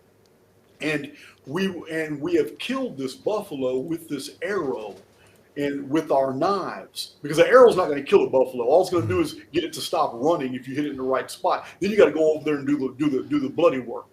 But this the spears and all that. So they would do the ceremony, and 3 of them would agree verbally out loud. This circle has trapped the buffalo.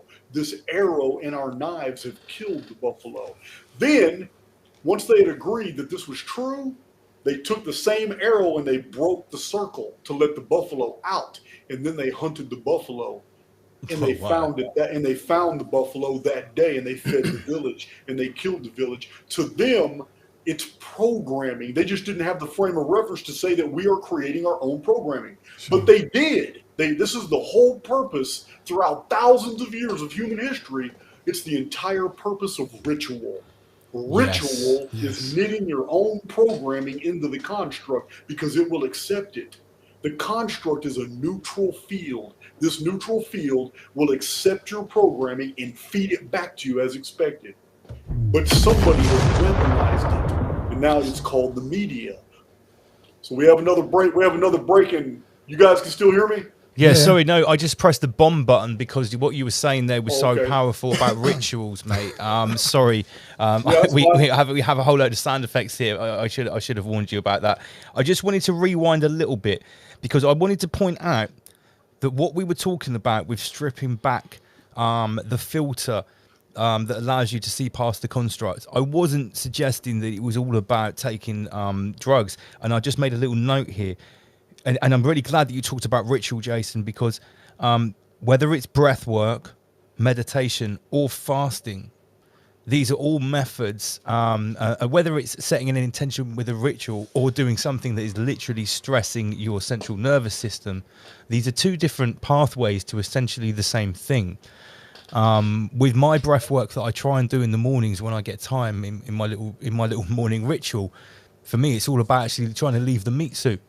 I use some of the Wim Hof methods and a couple of other different methods, mix it up a little bit, and basically try to hold my breath so long that I can completely disregard the meat suit cycle that we seem to be trapped in, and that's wired us into the simulacrum.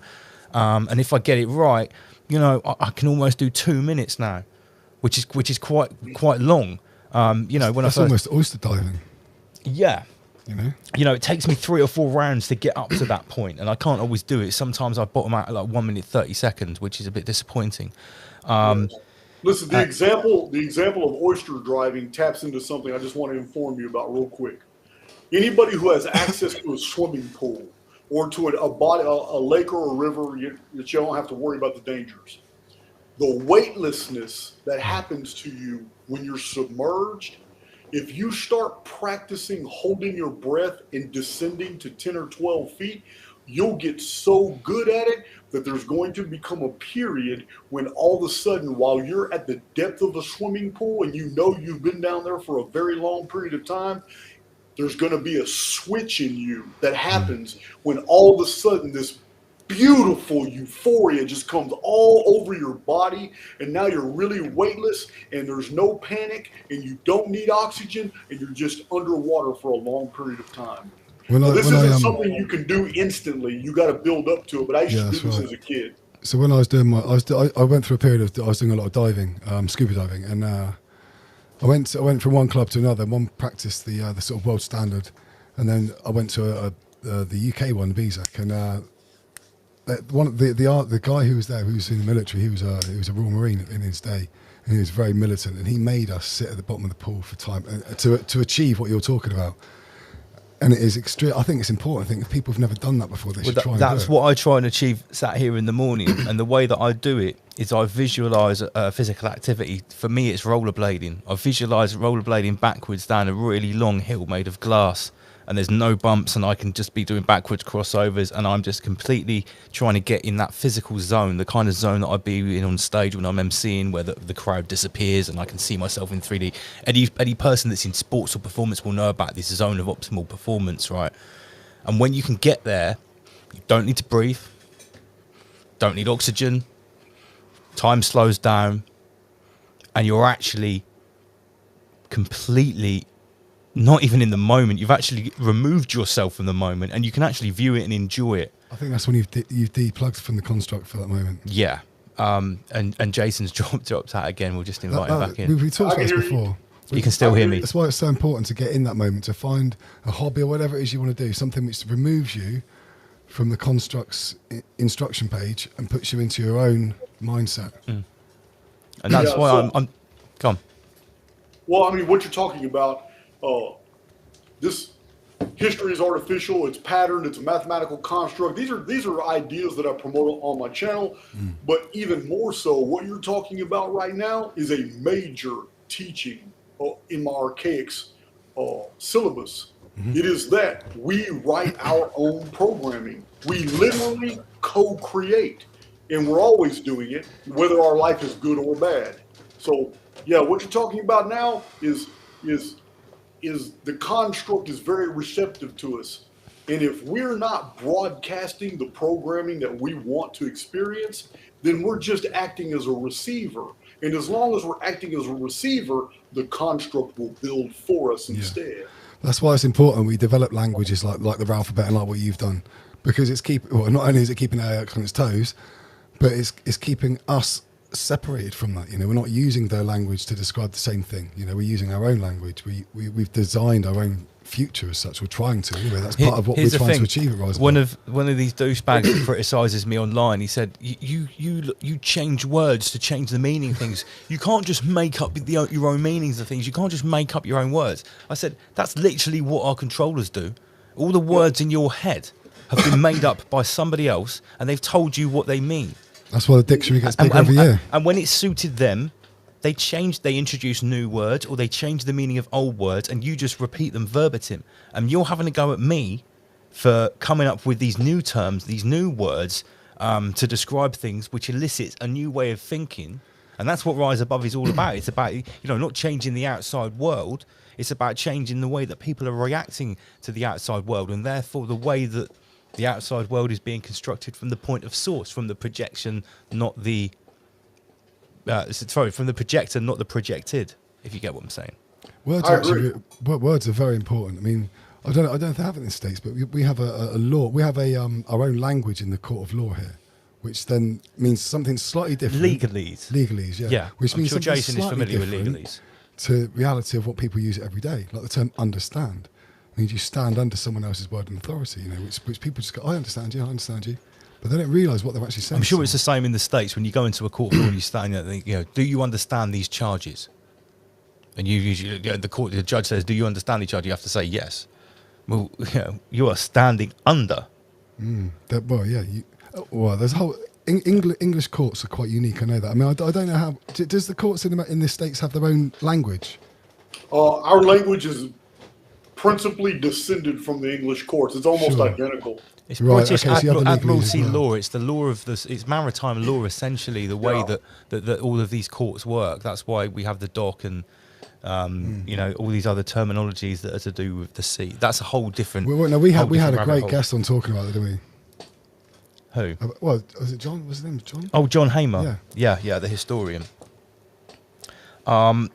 Jason, I'm just going to. I meant to bring this up earlier. The last time you were on the show, which is roughly 6 months ago, before you came on, you said something to me. He's like, because back then I think you were you were already established with Archaix, but you were still establishing what Archaix was all about. And you sort of said, you know, I like to talk about the research, the chronology from the books, but a lot of people are asking me questions about my opinion on this and that, and I don't like to divert because that's just my opinion. I hope you don't mind me saying, I think you've broken away from that a little bit now, and in your new work, and you know, and let me just say, you're doing a lot more than just having the Archaix YouTube. You've got Archaix TV, Archaix Uncensored, which we're going to talk about as well. But I really like the fact that we're hearing more of what you think and your speculations, your theories. What's made you change your mind about it? And am I getting that right? Have you deliberately decided to change your approach? Have I got that right? Well, yeah, and the major change that you have perceived, and you perceived it correctly, is the fact that I was able in this 6 months, and actually 2 or 3 months after our last talk, to unleash so many of the new videos and data sets that I have been withholding. I hadn't had time to upload all that. But in the past 2 months after our last, about 2.5 months after our last deal, if you go back and look on my channel, you'll see I've uploaded over 60 videos. Yeah, you pressed the button and it just went like that. I pulled out the files, and once my content is out there, then I don't mind talking about what I believe, and I don't mind opining. I don't mind any of those things. But first, I needed to get all this data sets out there, and that's why I released my latest series. I just released seven videos on the Phoenix phenomenon, which are montages of all 82 Phoenix videos, put in the order that you need to watch them. And I was going to say, congratulations on that Phoenix montage. Yeah, I've been watching them. They are very, very well put together, Jason, I've got to say. Thank you. Thank you. Yeah, they were edited.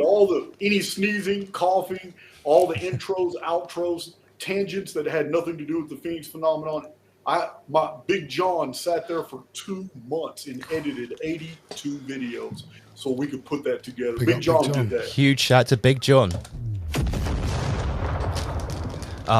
And so that's good. So that leads us on to the dates thing, the chronology. No. Let's leave that. I've also noticed not only has your content exploded, your following, your subscribers has gone up. You've clearly also developed a team. Last time, you know, I communicate with Matt first and foremost now. He's sort of acting as your PA and your sort of co-host when you're in the studio. But it seems like you've got like a team on the road now as well. Yeah, well, Matt's principally only working on Archaix.tv. You know, he'll have some videos on there too, which is Archaix.tv. Archaix Uncensored was something I wanted you guys to have like an introductory video. If y'all put a video together, it doesn't have to be with me in it. If y'all just put a video together or something and send it to me, I would put it on there to introduce that community, because that community, those on Archaix.tv are really about the information. They want to know every single detail. That's why they're on there. So I would put your material on there so it popularize what you guys are doing, because a lot of people still don't know. And well, when this video is over, I'm going to post it on my YouTube in the community post. Thank you. So all my traffic will come to you and check this video out. No, that's fantastic. I guess it's the team is still kind of small. Everybody has their little duties. Big John and I, we do the van vlogs. We travel state to state. We're visiting all these antique stores and bookstores, conventions, meetups. We're doing stuff like that. Matt's behind the scenes doing tech, doing a lot of Archaix.tv stuff, because that type of content is a lot of stuff that we can just never show on YouTube. So it's all hidden behind like a $5 a month paywall. So it allows us to be able to, you know, remove undesirables when they come in the platform for any other intention other than learning. We can easily, because it's a $5 paywall, we can easily give them their money back and kick them out. Sure. I think that's really important, and I don't want to jinx anything, but touch wood, you know, we haven't had any issues with trolls or anything like that tonight. We've got a producer in the studio on hand, and we've got our online mods. But it's great to see you doing that, getting on the road, and getting out of the studio and out of the books, because obviously you were buried in books before. I also need to give you a big shout because you've had, like, is it called Errant Fest now? Where you're doing physical meetups like we're doing with our events? Yeah, April 1st, we did our first one in Fort Worth. 350 people showed up. And then we did another one with Max Egan and Martin Leakey. All three of us were there together in Houston. And that was successful, too. We only gave people 30 days notice, and we still had almost 200 people in there. That's brilliant, mate. So, yeah, it was awesome. Max came from Mexico, and Martin Leakey came from Cardiff, Wales. And, yeah, we did that. As a matter of fact, I was going to surprise y'all later, but it looks like I might be in the UK here in a couple of months, too. We're going to do another meetup over there. Oh shit! Yeah. We're going to get you. We need to get you to the studio, mate. Yeah, we'll come along to it. If you're going to be doing an event or a meetup, we'll come along. 100%. Yeah, I'm going to do an event, and Max already told me that he wants to come, and so does Martin. So that's brilliant. We already have people in the UK putting it all together. I'll know the details a little later. Well, yeah, we'll be there 100%, mate, and we'll do everything we can to meet up with you while you're here. And I do want to mention. Hey, you mentioned the trolls. Let me interject real quick. Yeah. Listen, the trolls have a role. They're partially responsible for where I am today. You know what I mean? I mean, you can only hammer people with my 33-year-old criminal history from when I was 17 years old so many times before people are actually curious and say, okay, so what? He did this. He was a part of this. He was a kid. All right, you know what? Let's go check out his channel. So these trolls, there's about 20 different channels on YouTube that have taken shots at me. And there's about 4 of them that are nothing but dedicated video after video after video to attacking me. But the exact opposite has happened. I have the same thing.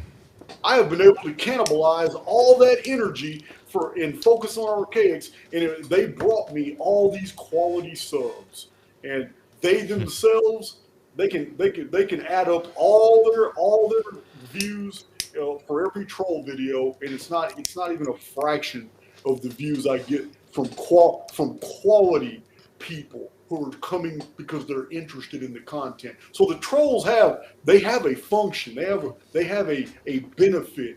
So I'm not going to stop the trolls. I don't even report their videos, even when they put misinformation out. I just let it go because they keep bringing me more and more people. Let me ask a controversial question. Sure. Apart from the obvious trolls that are just there to detract from what you're saying, and they're trying very hard by literally just reposting your work and going, look at him, it's quite pathetic, some of it. Yeah. If we take those out of the way, there is also, and I hope you don't mind me saying, there is also a group of the truth community that were previously, that seem to have been quite on board with talking about simulation theory, or that we might live in a construct. But as soon as you came along, I don't know if you've noticed this, they've almost wanted to wash their hands of it. Like, whoa, I wasn't talking about simulation like that. Oh, I don't know about this guy. And I'm just going to make the observation that even in certain people that aren't noticeably trolls, I think you intimidate them. And I'm going to say why I think why.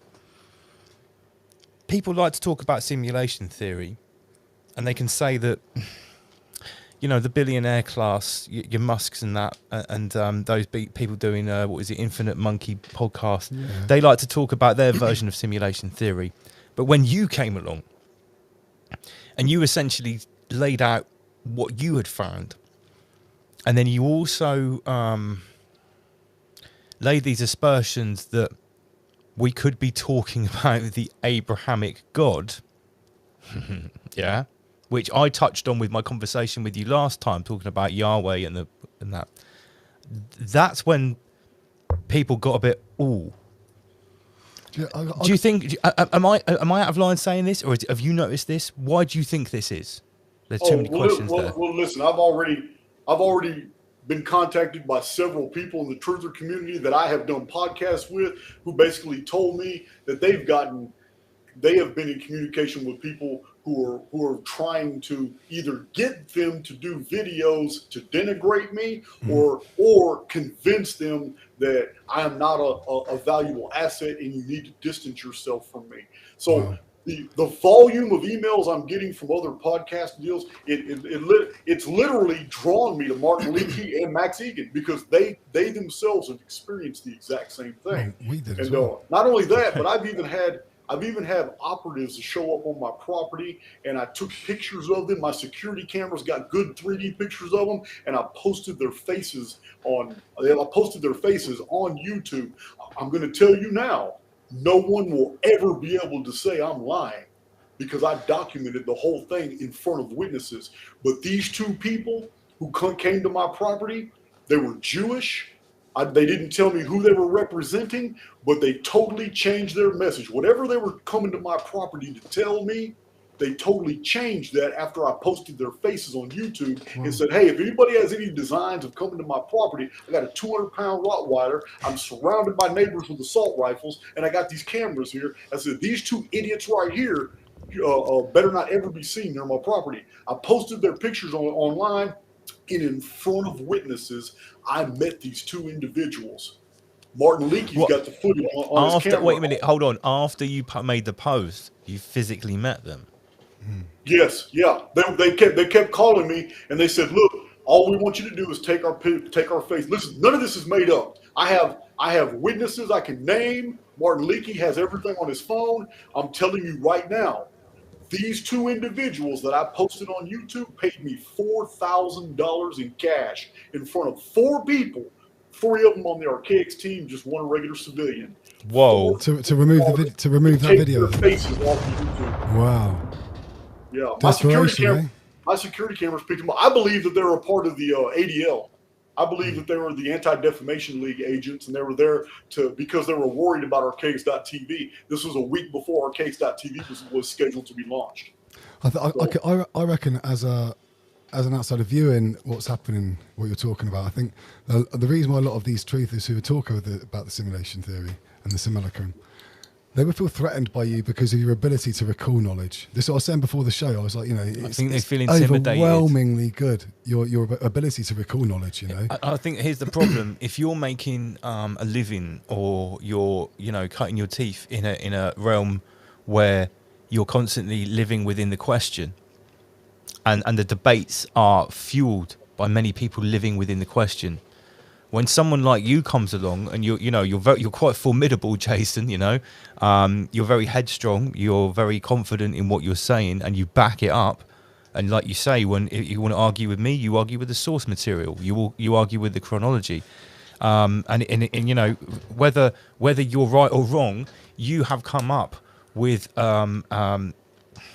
I don't want to say a one-size-fits-all, but your theory is sort of a one-size-fits-all that solves all the problems of the nature of reality, why history is so fucked up, the reset cycle, why things seem to be repeated, these anomalies, deja vu. It is quite a complete theory, and I think people find that incredibly intimidating. I think that's because it's based upon real observation of the facts and what's been presented to us, as opposed to what you think. Well, whether you like Jason's theories or not, you can't argue with the research that he's done over that time span, for sure. and the fact that he's able to recall it Retain and the knowledge. put it together in this tapestry that basically explains why so many people have these different theories about 400 years missing in history. The Vatican rewriting the history books. The cyclical nature. Well, do you know what? Actually, you talk about this on your last part of the Phoenix phenomenon. You talk about how it is all part of the same calculations. So if you look at, I think it's 138, isn't it? Of an inch, the pyramid measurements are that detailed and that good. And when you lay them out in the chronological order and you start to look at it a bit closer, everything's included in there. Every mathematical equation of life. This is why people have a problem with you, I think. Yeah, you know what? You're right. A lot of them have distanced themselves from me, and it could be from my criminal history. It's not pretty, but it could also be from the data. But I'm going to tell you something else too. I've been calling them out, like Randall Carlson, Billy Carson, especially Graham Hancock. Listen, yeah, I've been calling them out. I've been showing them their uniformitarian bullshit. I've been releasing videos, basically undoing all of Zechariah Sitchin's material, undoing Graham Hancock's chronological Atlantis ideas. Now, Graham Hancock has some good stuff. I give him credit. Some of his books are fascinating. He's got some really good stuff, and he's against some of the anthropological models chronologically. But when it comes to Atlantis, that man will never debate me, ever. Because he knows he's wrong. He knows he's dead wrong. Because there's 30 chronological points in Plato's narrative about Atlantis. And to say that Atlantis is 11,000 BC defies them all. Yeah. If you go just by the chrono markers in Plato's narrative, you cannot help but date Atlantis at the 13th century BC, when the Greeks were there, shortly after Athens was founded. All that's in the narrative. But Hancock is promoting this Younger Dryas Ice Age theory, and it's BS. And because he continues to say this and get millions of views on different platforms, I have no problem embarrassing him at all. But if he comes to the table and admits, hey, man, you know what, you're right. There maybe was a civilization in 11,000 BC, but it wasn't Atlantis. If it was to ever come around, I would have nothing bad to say about the man at all. But until he does that, I'm gonna keep twisting that dagger with video after video after video. I don't know if you remember, just going back to Graham Hancock, I don't know if you remember last time you were on, we had like this really killer meme of you punching Graham Hancock in front of a pyramid. it was really popular at the time. We make so many memes, I'd have to go back through an absolute like catacomb of memes to try and find it, so I'm not even going to attempt it. What was I going to say? Is it all right if we just play a music video and just have a little toilet break? We've already been chatting for an hour. We'll just have a little... Yeah, man, I'm going to give me some coffee. Yeah, go and get some coffee, Jason. Get me some coffee. Get me some coffee as a button as well. We'll get that as a sample. Okay, big shout out to everyone tuned in. This is Right Above. Jason, I'm from Archaix, is going to go and get himself some coffee. In about 3 minutes' time, we will be back. We've still got loads more topics, loads more questions to talk about. Yeah. So here's a little freestyle from me, whether you like it or not. Like Mr. Scandal. Big up Mr. Scandal on this beat. It's Double LMC. Rise Above.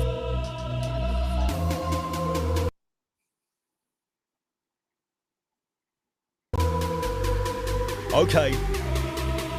Unleash it. Yo.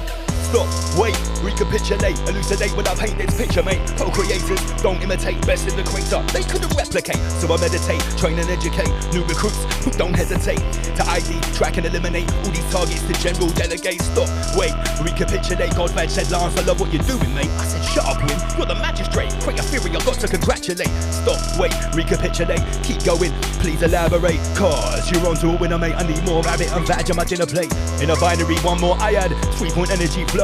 Triad is trivium, isn't trivial, fundamental sacred material, occult physical, yogic mudras, midnight vigils in arctic tundras, in a realm full of signs and wonders, hungry predators, ravenous hunters. Ideas aggregate from egregore, thoughts condensed into crystalline metaphor, metamorphose, code or semaphore, Greta foretold Algore's repertoire, melting ice cap, bursting reservoir, caused by your meat suit avatar, raw, that's mental sabotage, a cattle car to a UN abattoir. If you fall that easy, see you later. Dumbest NPC in a crater. He's a proper consumer, propaganda, propagator. Seek ascension, pay attention, or get ready to meet your maker. Contracts with blood on paper. Sign it now, read it later. The deepest web got woven, and not every man got chosen to tread this path of a shogun. Tireless training to combat the cloven hoof. In bold armor, golden truth.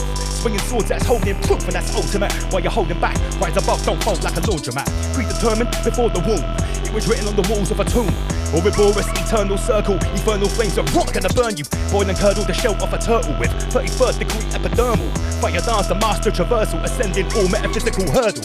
Subvert the spectrum like purple. DPM, decrease visibility. Camouflage your doorway internal. Optic nerve, increase agility. Shaman tech, occult ability. Cause and effect, distort history. Dark sorcerer, cause misery. Showered in voodoo, smooth delivery. Ha! Showered in voodoo, smooth delivery. It's Double LMC. Aboriginal Aborigine Elder 2022.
Word, power and sound. Every positive movement, every conversation, every connection, every CG plant, ripple.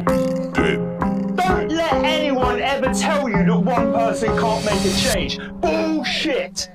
On the dawn of a harvest sun, I'll be speaking the truth in the sharpest tongue. Feast on a rabbit, served with a garnished lunch. We got the hardest puns. Mind master, trust your ability. NPC is an IQ deficiency. They're living in mental captivity. I'll never submit to these bloodline dynasties. On the dawn of a harvest, crops a song to trade corn with the farmers.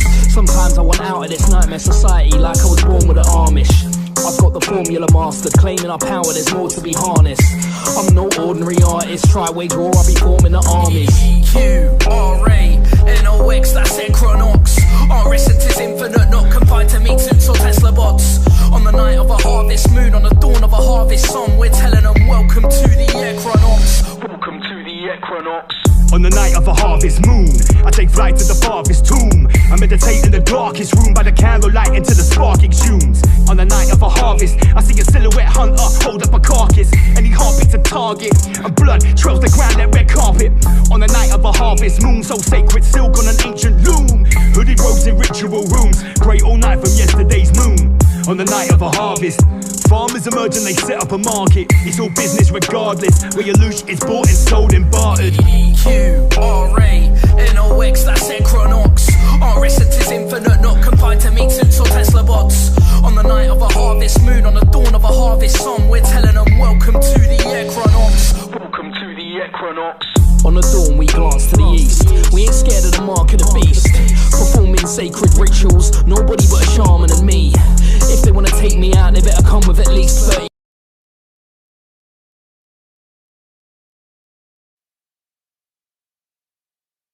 1 2 1 2, we are back. Live and direct.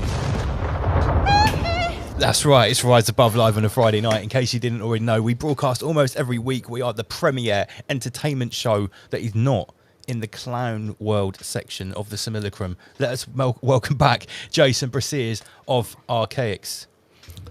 Mate, we've been having an awesome chat so far. Is the coffee ready? Is it all good? It's all good. It's all good. Let me turn Jason back up again. We've got him a little bit quiet there. Yeah, that's better.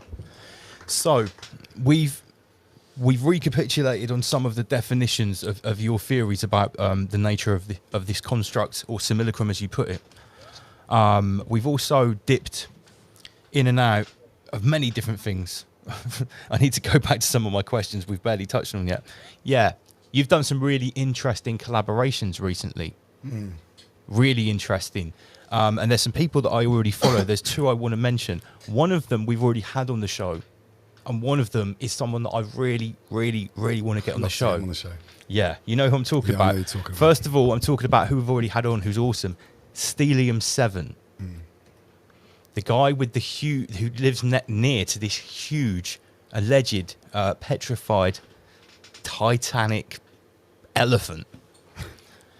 Now, I was listening to the podcast with you and him the other day, and I must say, I find it very synergetic and interesting that now you're talking to these people that are looking at, for instance, this Titan phenomenon, the melted buildings, because there's no shortage of people doing that now, and that's a growing, expanding topic, right? Right. I agree. The crossover is necessary because I have data sets that I have published on Archaix YouTube that don't make sense, and yet I still have to produce this material and tell you where I get it from, such as Charles Hoy Fort.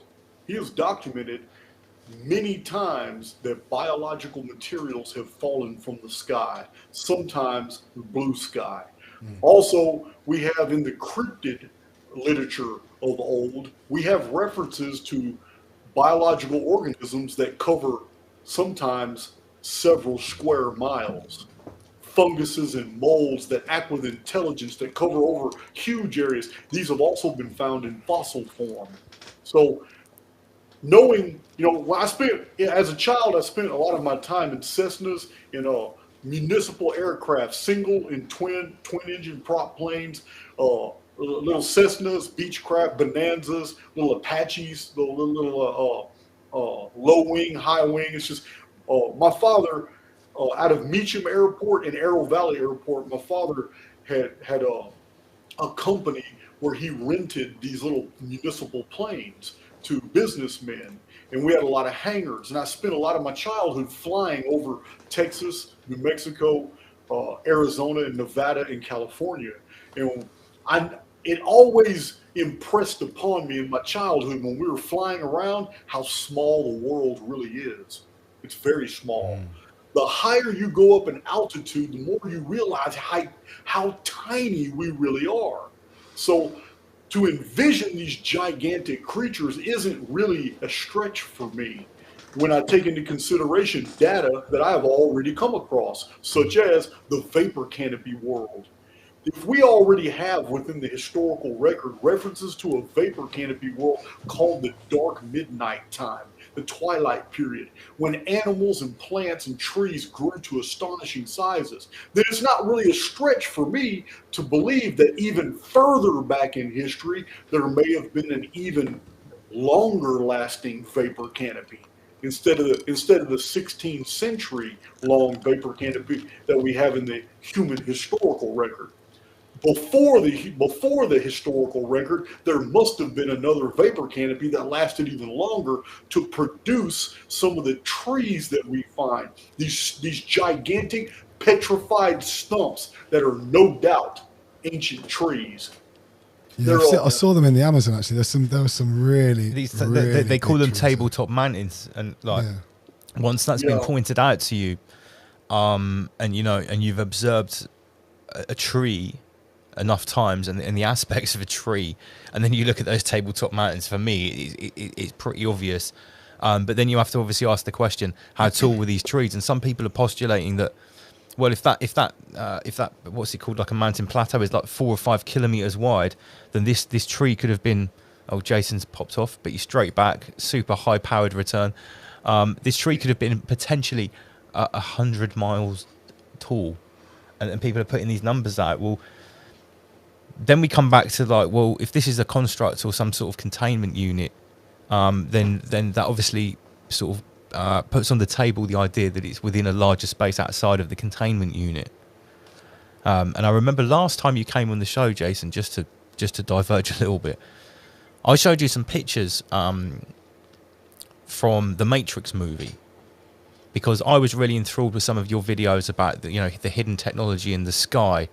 And the Phoenix coming along and sort of wiping things out with fire, and I showed you, it was like Neo waking up in the pod, and I sort of come to the idea, rather than a pod with one person, we could be talking about sort of like sort of some enclosure with many with our whole civilization in. Well, like you say, what's to stop the idea of there being, in the micro versus macro world, a much larger enclosure somewhere else encompassing outside of this, as above, so below, this idea? Okay, it's really hard. I mean, this is all theoretical, but it's really hard for a lot of people to wrap their mind around the idea of an ancestor simulation, which is what we're in right now. Meaning, this was a simulated construct, absolutely engineered and created by humans on the outside of the construct. Humans who may themselves yet be in another construct, and they created this one so they can try to figure a way out.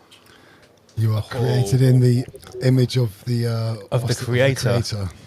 Yeah, and I always come back to this, and this very theme that you've just talked about is actually encapsulated perfectly in an episode of the cartoon in the series, it's the Rick and Morty series. I don't know if you're familiar with it. Rick he's a mad scientist, and he has a car that is powered by a battery, which is actually a microverse within a battery, the size of a battery in our universe. Well, inside there's a universe, and when you shrink yourself down, you go into that universe, you go into the planet. There's a whole race of people that have been convinced to work on this piece of technology to create energy. And who's harvesting the energy? It's the person that owns the battery. Well, the people in the universe that are in these little, I think they're like green or something, right? These green people in the universe, well, they've worked out how to create a microverse in their microverse. And in that microverse, they've trained the people to do something to create, and it goes on, and it's exactly the same idea, as above, so below. And this brings me on to exactly what I was just thinking, Jason. Chaos theory and the Mandelbrot fractal. Damn, I didn't want to interrupt you. I didn't want to interrupt you, but I wanted to say that sorry. the Mandelbrot set is basically our instruction on what reality is really doing. Well, I mean, fractals are everywhere in nature. So for anyone that's not familiar with it, it's the chaos theory Mandelbrot set is this repeating pattern that as far as you zoom in and you look at the edge of this pattern, it keeps getting smaller and smaller and smaller, and it's the same, and it repeats and repeats. So imagine it does repeat the geometry. However, if the observer focuses on a different part of the geometry, it will blow that up and continue that thread. So it's about the point of focus, right? Yes, it is. It's like you're creating your own reality tunnel. It's providing all the programming. You just decide your vantage point. So it's like, imagine that inside of our body, we have these tiny microbes that they say are part of our actual microbiosphere. And they're small, tiny bacteria. And then you look and you get a more powerful microscope, and then you look down and they've got these tinier things living on them. You know, and they say once you go down smaller than an atom, you get down to a quark, and then past that. And scientists are already saying, well, we just keep building more powerful microscopes that can look smaller and smaller, and we just find things that are smaller and smaller and smaller, and it just keeps going and going and going. Hey, I got to interject on that. Listen, it sounds very believable, but I'm telling you now, these are mathematical constructs. They're not things that we can actually see. Right. Our science and history books say these things so factually and so often that we assume that we have technology to see these bosons and these bosons and quarks and protons and electrons. We do not. I'm glad you say that. We do not have technology to see those optically. These are only perceived using the mathematical constructs that the scientific establishment says is real. So that's what they're talking about with dark matter, wasn't it? Well, it's actually there, but you can't see it. If what you're saying, Jason, is when they say I've looked at this with an electron microscope, what they're looking at is a computer screen where the microscope has taken some mathematical code and produced an image. Wait, hold on. Is that not the same as what NASA are doing when they look at these massive telescopes? Right. Yep. I was just about to say that the Hubble telescope is all it's doing is taking in optical data, and check this out. The interpretation of that data is already fixed. It's already fixed within the very scientific model that's filtering it, because they have decided that certain colors mean that certain chemical and mineral compounds are present. Therefore, anytime this data comes in, it's already prefixed to NASA's interpretation. Yeah, so they've written the algorithm that predetermines what the data, the image that the data makes, yeah? It's looking at life through blinkers, isn't it? Yeah, so when they say, look at this amazing image of the Andromeda galaxy, which is 333 billion light years away, and it looks like this pretty, nebulae thing. What you're really talking about is that's basically just like using Midjourney. Yeah. Which leads me on to something I desperately need to speak to Jason about, because also this is very synergetic. 6 months between the last time we've spoke to each other, right? Guess what has happened in the last 6 months? What has there been an absolute explosion of? AI. AI artwork, especially. Oh yeah, AI, no doubt. Everybody's talking about it now. I noticed just after our last conversations, one of the videos you did very shortly after, correct me if I'm wrong, is where you sat down with Chat GPT. Yep. And you asked it a series of questions about basically artificial intelligence X. And you just showed everyone what it came back with. And for anyone that doesn't know about this, can you just give a quick summary of what all your findings were, right? Well, I did 2 sessions.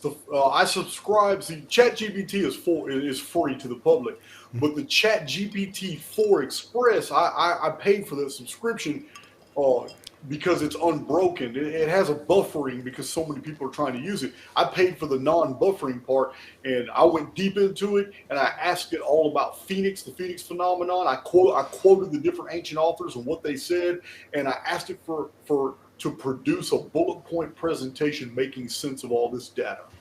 So it did, and I published it on my YouTube channel. And it's really convincing, and it cites a whole bunch of sources, and it's fascinating, but it's false. I'm also subscribed to JSTOR, which is peer-reviewed academic research. You can research all the individual scholars, their published books, and even their unpublished papers. You can read all this stuff on JSTOR. So I went to the JSTOR website, and I took the whole bibliography that the ChatGPT OpenAI's source gave me, and it's all false. None of those citations exist. Those papers were never written. It made all that shit up. So, what? And I published this on my channel. So hey, man, ChatGPT is inventing source materials. It does actually say that. It has a disclaimer, doesn't it? When you first start the conversation with it. I mean, I went in deep with it as well when it first came out, and I wanted to ask questions a bit about all sorts of things, but it kept on referring back to I'm just a chatbot, I don't know everything. Well, and also with the what free I say, version, it had access to the information on the internet up to some date in 2021. After that, it doesn't have access to it. So I had to when I've been using it to write the commands for Midjourney, I had to teach it how to use Midjourney with this copy and paste set of protocols. Right. But potentially, if you paid for the express version, there's a chance. I don't know how it works. Maybe it is connected to the internet. But well, let me explain something about this ChatGPT and where it's going. First of all, my second video was about I asked it about AI. I asked it about all, and listen, its responses were shocking because it was literally admitting that you're in an AI system now. So, and I put that on YouTube. But where this is going, everybody should be concerned with, because at the same time that they're getting the public used to using open AI systems, there are 5 or 6 versions out there. ChatGPT is not the only one, but at the same time they're getting the public to use these, they're also scrubbing the internet. Now, when you try to Google, ooh, I'm not surprised he got kicked out, but he's straight back. Here he is. You guys still hear me? Yeah, you're back. You're back. Okay, listen. Now, when you try to Google things, it's not like 5 and 6 and 7 years ago. When you Googled something, it gave you all kinds of options where you could continue to research in different directions.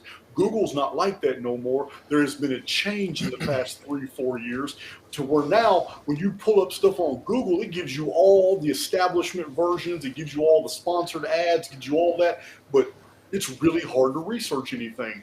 But with the open AI systems, these are very soon about to replace the search engines. All the search engines will be replaced with open AI systems, and the internet will now become a place where you ask questions and you're given answers. There's no research. That's how it started off, like Ask Jeeves. Before Google took off, there was the search engine back in the day, very early internet, called Ask Jeeves. And it was sort of like, and it was, almost like the novelty. We've just had a comment, and I don't know who said it. Someone said, who has watched the new Black Mirror on Netflix? And Jason, I know you don't watch TV, but I tell you what, I watched the new Black Mirror series the other night, and there was one episode which I'm just going to summarize for you very quickly. It was called Joan is Awful. And it was about this woman that worked at a high-spec software firm. She, in a nutshell, she was an asshole at work. She divulged some company secrets. She sacked some people. She was cheating on her boyfriend. And then that night she goes home. She puts on what it was called Streamberry, Netflix. And what comes on the TV is she's called Joan, by the way. Joan is Awful comes on the Netflix. And it's starring Salma Hayek. It's her. It looks exactly like her, same haircut. And it's her day played back. Now, she sat there watching it with her fiancé. That day she's cheated on her fiance, and she's like, "What the fuck's going on?" Now, I'll just fast forward a little bit. She goes to, because she's working in entertainment, and she goes to the StreamYard people, Streamberry or whatever. She says, "What's going on?" They said, "We're using AI now to create this personalized content, personalized for each individual person. Do you remember all of these permissions that you ticked when you used these apps going back 5 years?" And they show her a whole list of these permissions online that she ticked. You gave your permission for this, and this. And they say, "But it's she's saying, "It's recorded what I've done today." So yeah, our algorithm now is so sophisticated through your devices and where you are, it captures everything. And then it makes this content exactly for you. And you've signed it. Here it is. Now, I was watching it, and I was sort of like, because I watch things and try to analyze it, and I'm like, whoa, this is very interesting. Yeah, because if you think about this with respect to what you're saying about the fact that we're living in a construct, and now we're coming to this singularity point where they're using these AI algorithms that are all going to be tailored, and they've been feeding off our data for years already. Yeah. The scenario in this show is not even far-fetched. Well, it's already happening on, listen, a version of that is already happening on YouTube. If you don't know this, I'm going to educate you on something right now. There are YouTube channels that are appearing right now with content being uploaded that are 100% AI systems. They have nothing to do with a real person doing these channels. This has been reported by other people. It's I don't know what the agenda is, but I guess if you had 26 AI channels out there all attacking one content creator, I guess they could be weaponized. But this is what's going on. There is content appearing on YouTube, and YouTube has admitted that there is content that is 100% generated by AI. Well, it's not out of the question because, I've been very open. I'm playing with text to image creation and ChatGPT. You can do text to video. All of these people that are striking in various different jobs in different sectors, I keep saying that they've got one common denominator. They can all be replaced by robots or AI. Even Hollywood writers now. Yep. They've said it can all be done by AI. I've had many people buy me dinner or coffee passing through Willis, Texas, or Conroe, Texas. Many people. You'd be surprised at least once a week or twice a week I'm meeting somebody for coffee because people want to make sure that I'm real. They hear me on YouTube and they think I'm AI or they think I'm something else. You would be surprised how many people were relieved when they actually met me. And I had coffee, sit down with a Danish roll, breakfast or lunch. Yeah, so I meet people on a weekly basis that are passing through my area of Texas. That's actually good to know that people are actually checking their reality. Well, someone said that to me at our first event, Archaix. I think it was Matt. He said, like, I simply had to come to make sure that you were real and not just an AI creation to distract us, to make us feel like someone in the alternative media was actually genuinely on our side. And he's like, yeah, you are real. I was like, yeah, safe. Thank you. Yeah, you're getting it across all platforms. Now I know myself too. I mean, AI has been present in a lot of things. I mean, you get fake profiles on Facebook, on WhatsApp, on all these different media platforms. There are AI bots who masquerade as humans. Sure. So back to the core reason I brought this up. I have had flack, and I know that I've lost some subscribers or viewers or whatever because they don't like the fact that I've been open at Rise Above. I think it's probably better to at least understand and to know how to harness AI rather than to be in a point of ignorance and to allow it to potentially harness you.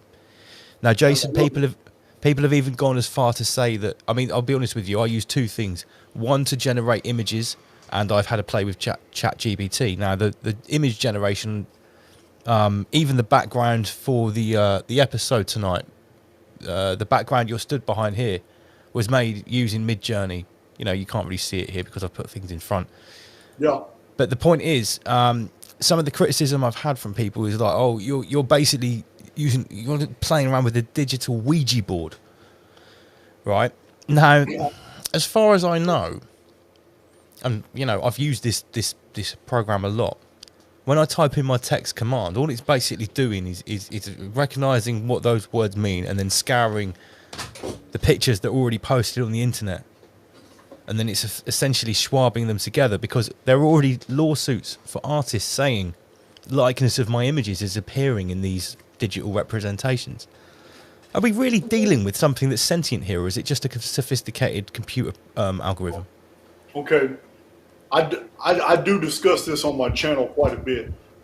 One, if we're truly living inside of an AI-governed construct, then it will never allow us to build true AI inside of itself. No true governor will ever allow competition. I believe that, Bill Gates he's even been quoted saying that we're not even really close to true AI. It's all marketing gimmicks. So when you use the AI art generators and all that, you're just using a tool. That's all. Yeah. It's not even true artificial intelligence at all. The leaders in the IBM controlled companies, they all admit too that true artificial intelligence is still beyond our ability technologically. We still can't create it. What we can do is replicate sentience. We can mimic sentience, and people as objective observers can look at androids or digital screens of some female talking back to them friendly, whatever. It's just programming. Yeah. It's a mimicry of artificial intelligence, but true AI is still beyond us technologically, and this is from the experts themselves. Those who have done their homework in what's called deep learning. Deep learning program systems and machine learning experts will all admit, they're all on board, that AI is still, true artificial intelligence is still beyond our ability to actually design. And what you're hearing in the media about AI this and AI that, it's all marketing bullshit. It's all real fear porn. The only true AI that really exists is the one that governs this construct. And I call it AIX. And the reason I call it AIX, because X denotes an unknown factor. We don't really know much about it other than its effect. Excellent response. I'm just replying to this comment here because we like to be as interactive as we can on a Friday night. That's the whole point of the show. Confused. Why do you use AI yet talk about it? I mean, let me expand on what I was saying to Jason a minute ago. We think here, the way that we've coined it, the way of the Ramish people is to make sure that we're not completely ignorant to what's going on. Right now, in like the occupied territory, they use like the terminology of like, you're chucking a rock at a tank. You're outclassed with technology. Well, if AI is this threat, if you're completely ignorant to it, imagine chucking a rock at a self-replicating machine that can fix itself. It's not just a tank. This is a tank. This is a proper transformer tank. So our sort of ethos here is to make sure that, obviously we're not putting any implants into ourselves or anything like that, but we're at least educating ourselves about what these algorithms can do, what their capabilities are, and harnessing them. I'm using Midjourney, for example, to create a shitload of really good images that is saving me a lot of time or a lot of money, and it's allowing me to do a lot of other things with the time I would be creating that, for instance. Hey, listen, you shouldn't even be defensive about that because it's just a tool, and the media uses the same AI all the time to report events that never even happened. Yeah. So there you go. So listen, I want to address one thing about the AI.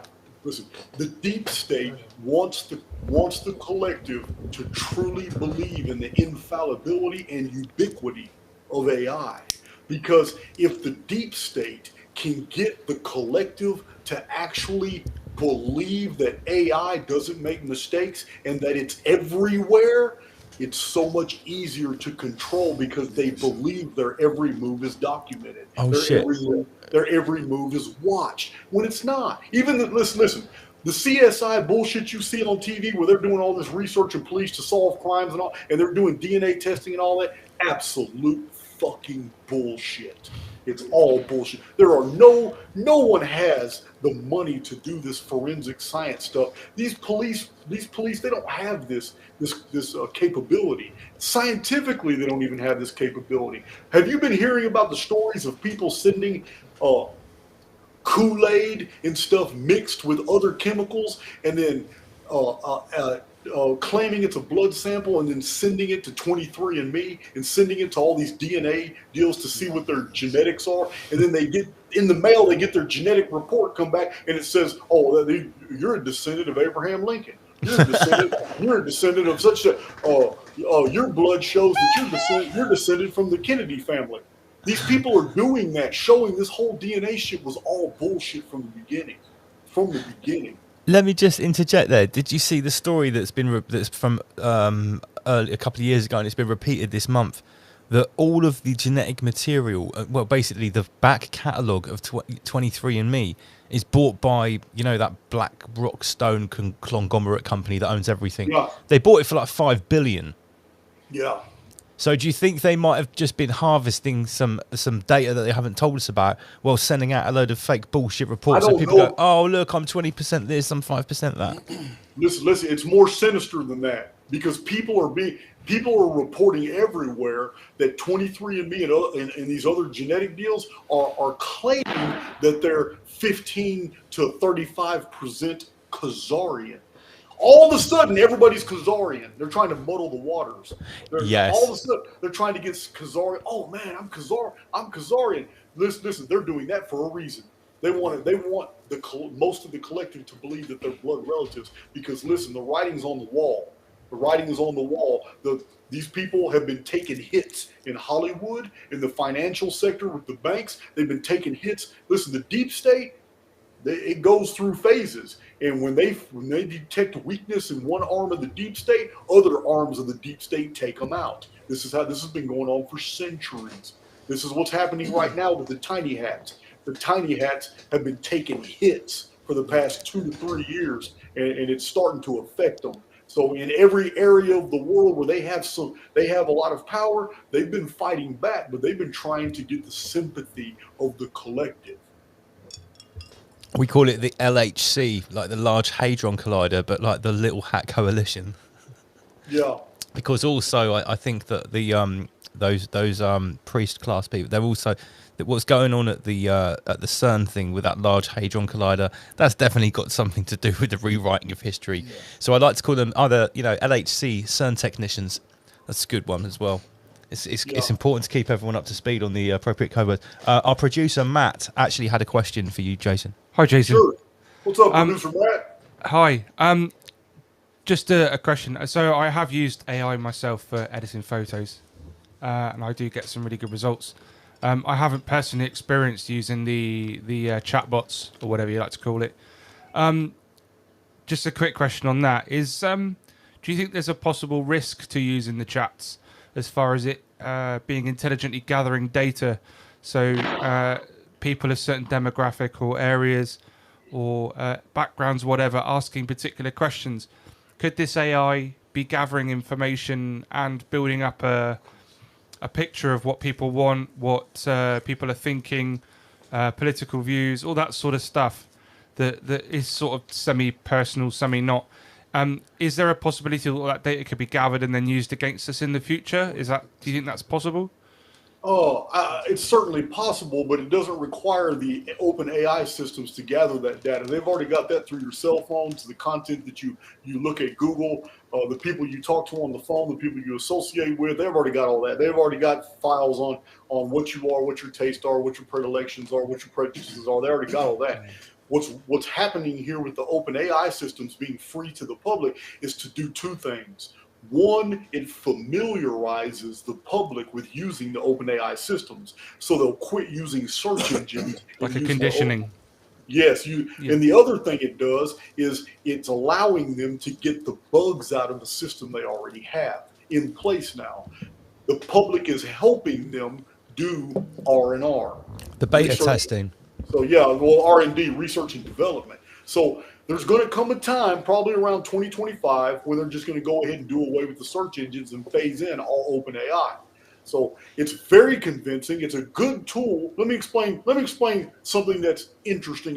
These ChatGPT-4 OpenAI can do. One, I can tell it to give me write a 5-page article, 3,000 words. I want to know the advantages of using copper pipes for plumbing instead of PVC pipes, and I want the article to sound like Donald Duck wrote it. OpenAI will write that article, and it will be real, tangible facts as to why copper is better than plastic PVC pipes. And it will all be a bullet point presentation. It'll be fantastically written. Grammar's going to be good. And when you read it, you're going to picture Donald Duck saying all this. It's wrong. You can say George. I want it in the King's English as George Washington would have known it. Write it in that, and you can say I want my article to sound like Donald Trump wrote it. You can do all that. It will do that. Where OpenAI gets really tricky, though, is when you try to get it to do research papers, and it will spout out source materials and authors and researchers and scientists and peer-reviewed papers that simply do not exist. It makes them up, and this is the problem. Because if that's happening, then somebody programmed it to do that. Also, here's another big thing that we have noticed in the community. Those of us who have been experimenting with the OpenAI systems, we have all noticed that all the answers from OpenAI always conform to what the establishment narratives. Yeah. Every time. When you talk about space, it promotes the NASA narrative. When you talk about anything, it will always give you the mainstream narrative, and it will always make you sound like you're a dumbass if you promote anything other than that. This, to me, tells me it's all by design. There's nothing intelligent about it. This is not an AI system. This is a population control system. It's only being masked as AI. Then let me ask you about this. I read an article the other day, I should have screenshotted it, that said in the UK, 1/3 of 14 to 16-year-olds are using AI chatbots to write their homework for them, right? Now, if I couple that information, which is probably an underestimate, with what you just said, that basically the consumer level chatbots basically spew out false sources. Do you think you could also be looking at an element of academic sabotage on the populace by using these? Because if the teachers are lazy, and I'll just let you know, when I went to uni, I made up loads of the sources. I made up the names of the books, the authors, I wrote the quotes out themselves. I would just write it all from hand because I knew they didn't check. So now if people are using the AI to do it and they go, write me a 1,500-word essay to critique this, this, and this, then it's changing the narrative as well, if you think about it.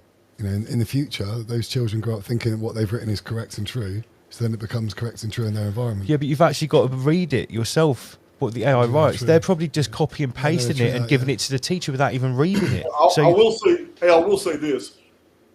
There's already movements in the education system here in the United States. I don't know about in the UK or elsewhere, but in the United States, high schools and colleges have very severe penalties now. You can even get expelled if you get caught using OpenAI for your theses, for your homework assignments and all that. Yeah, the schools across the board have been developing new rules and punishments for this. I'm glad to hear that. Come straight back, Jason. It's only natural that's going to happen, though, isn't it? Really? Well, yeah. You know, it's sort of like some countries, namely Italy, with the strongest, most well-protected food culture, is like outlawing the use of genetically modified crops and all of these sort of Frankenstein seeds and stuff that King Sausage Fingers in this country has just made totally legal. Cheers. Yeah, nice one. You know, because obviously we don't have any food heritage here in the UK to protect. We have notoriously shit food. You have a comment by Chloe Bellisma that's really interesting in your comment section. Let's just address that one. Is it the bottom, second from she was bottom? fined in the court for using ChatGPT to write a brief. I said this earlier, but a lawyer was just fined by the New York court system for using ChatGPT to write his brief because it was 100% inaccurate. That's brilliant. Yeah. Crazy. I can't believe a lawyer would do that, really. They're so lazy of them. Maybe he's just too busy. Or she. Well, I think if you're using it to create things out of nothing, rather than using it to save time in the creation process that you're still guiding yourself. That would be the first error. Yeah. You know, if Hey, you're... let's clarify that. If you're using open AI systems as a tool and you're controlling the outcome and the data input, there's nothing wrong with it. But when you lean on open AI systems to teach you things about reality, when you're expecting a knowledge feedback, you're going to be lied to. Yeah, because I just wanted to reload to when what my first reason for bringing this up. I think many people in the truther scene are very scared of AI because, you know, they might have been reading about Ray Kurzweil and what these people have been saying about transhumanism and the point of singularity in the AI for many years. Like myself, I have. And I was always thinking, you know, AI is basically Skynet. As soon as AI hits the streets, we can have toasters flipping out and you know, killing us and shit like that. But I think the fact is, at this stage we're at now, it's sort of like when computers first happened. Well, here's a good analogy, right, Jason? You might appreciate this. When the first ever electronic drum machine was produced, I think it would have been, in the early 80s. They said, "Oh my God, how will the humans ever keep up with this? It's perfect. You never need a metronome for this electronic drum machine." Do you know what happened? Human drummers actually started to produce and drum at different new speeds and patterns because of what they learned. Yep. You know about this, Homer, right? This is a true phenomenon. So what it did, rather than retarding the growth or the creative phenomenon of humans drumming and saying, "Oh, you can't beat that electronic drum machine," it was actually a catalyst for them to evolve. Yeah, I agree. It can definitely be used as a conditioning deal. But imagine an internet with no search engines. And you get to choose which open AI you want to interact with, but all you're allowed to do is ask it to perform functions. It's going to be a whole different, 100% of your data is now fed to you from somewhere else. It'd be like a completely tailored reality. Yes. 100%. I think what we're talking about is this coming phenomenon. It's called like Internet 2 or the second internet or something like that. And they said, you know, when it comes, it will be so different to what we have now, almost unrecognizable. And I guess what you're saying rings true. Rather than searching for things and then we choose whether we want the sites, the images, the videos on the search engine, we're literally going to be interacting with this algorithm, which is going to be providing things for us that it chooses. Yeah, well, I'm going to tell you now, the time is coming when the individual files that you personally have, such as downloaded PDFs of books and images of old books and all that, is going to be so valuable. You will be able to use these to make copies to trade with other people who are starving for information that they can never find on the internet anymore because it's gone. So this is why I have so many different thumb drives. I've got all kinds of thumb drives and all kinds of data packed in there, and I'm always sending them all over the world. People order thumb drives, my super pack, my survival pack, and now my library pack. 7,147 books, all old books on one drive. And let me tell you, some of these books are hundreds of pages. There's like 10,000 images, pictures in those books. This is going to be the future. In the near future, what you have in your possession will be tradable. People are like, man, you got what? Oh man, here, I'll give you this. Man, you'll be able to trade it for weapons, for food, for provisions, for supplies. You'll be able to do all that just because you have information, and everybody's going to be. Did you say you've put 7,000 books onto one thumb drive? Oh yes, I did. It's a 64 gigabyte drive, and it's got 7,147 PDFs, and I've been mailing them all over the world. So let me ask, those books, some of those you physically own, right? Or most of them, or what? Have you photocopied those books? Many of them I do own, but most of them are what we call facsimiles. These are books that have been rendered to PDF that are actual photocopies of the pages of the original books. I do not like redacted PDFs. I don't want PDFs. that I can't really tell if somebody just rewrote the material, because the PDF could have been designed in the 80s and the 90s or in the thousands. It says it's a book from 1893, but it's got modern block template pages, which they weren't doing back then. So yeah, I cherry picked Martin Leakey, and I cherry picked this 7,147 old books, and this is a library that everybody should have. And I don't even mind people copying it and giving it to their neighbors when they order it from me. It's not an issue with me. There's going to come a time in the future where none of this is going to be found online, and the only people that possess these libraries are those who have them on their hard drives or on their little thumb drives and saved them, because the future internet is going to give you information. It's not going to be something you can research anymore. I think it's already started to have that anyway. I mean, that's why people started using the Tor browsers, isn't it? It's because the information was being restricted. Well, I guess the only real internet when this happens will be the darknet, as it's called now, and it will probably be even more difficult to access than it is now.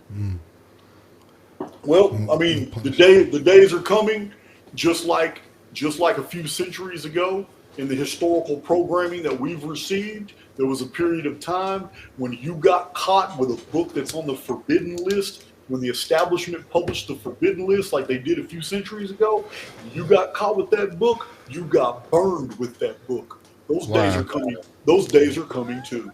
So you reckon in maybe like 10 or 20 years' time, someone could be walking through the post-COVID apocalyptic wasteland with like an overcoat that's like covered in like dust, and they've got like thumb drives of like old Rise Above episodes and Archaix, like chronologies, and they could be like a traveling, like what would it be called? Almost like a traveling sort of like information, like a seer.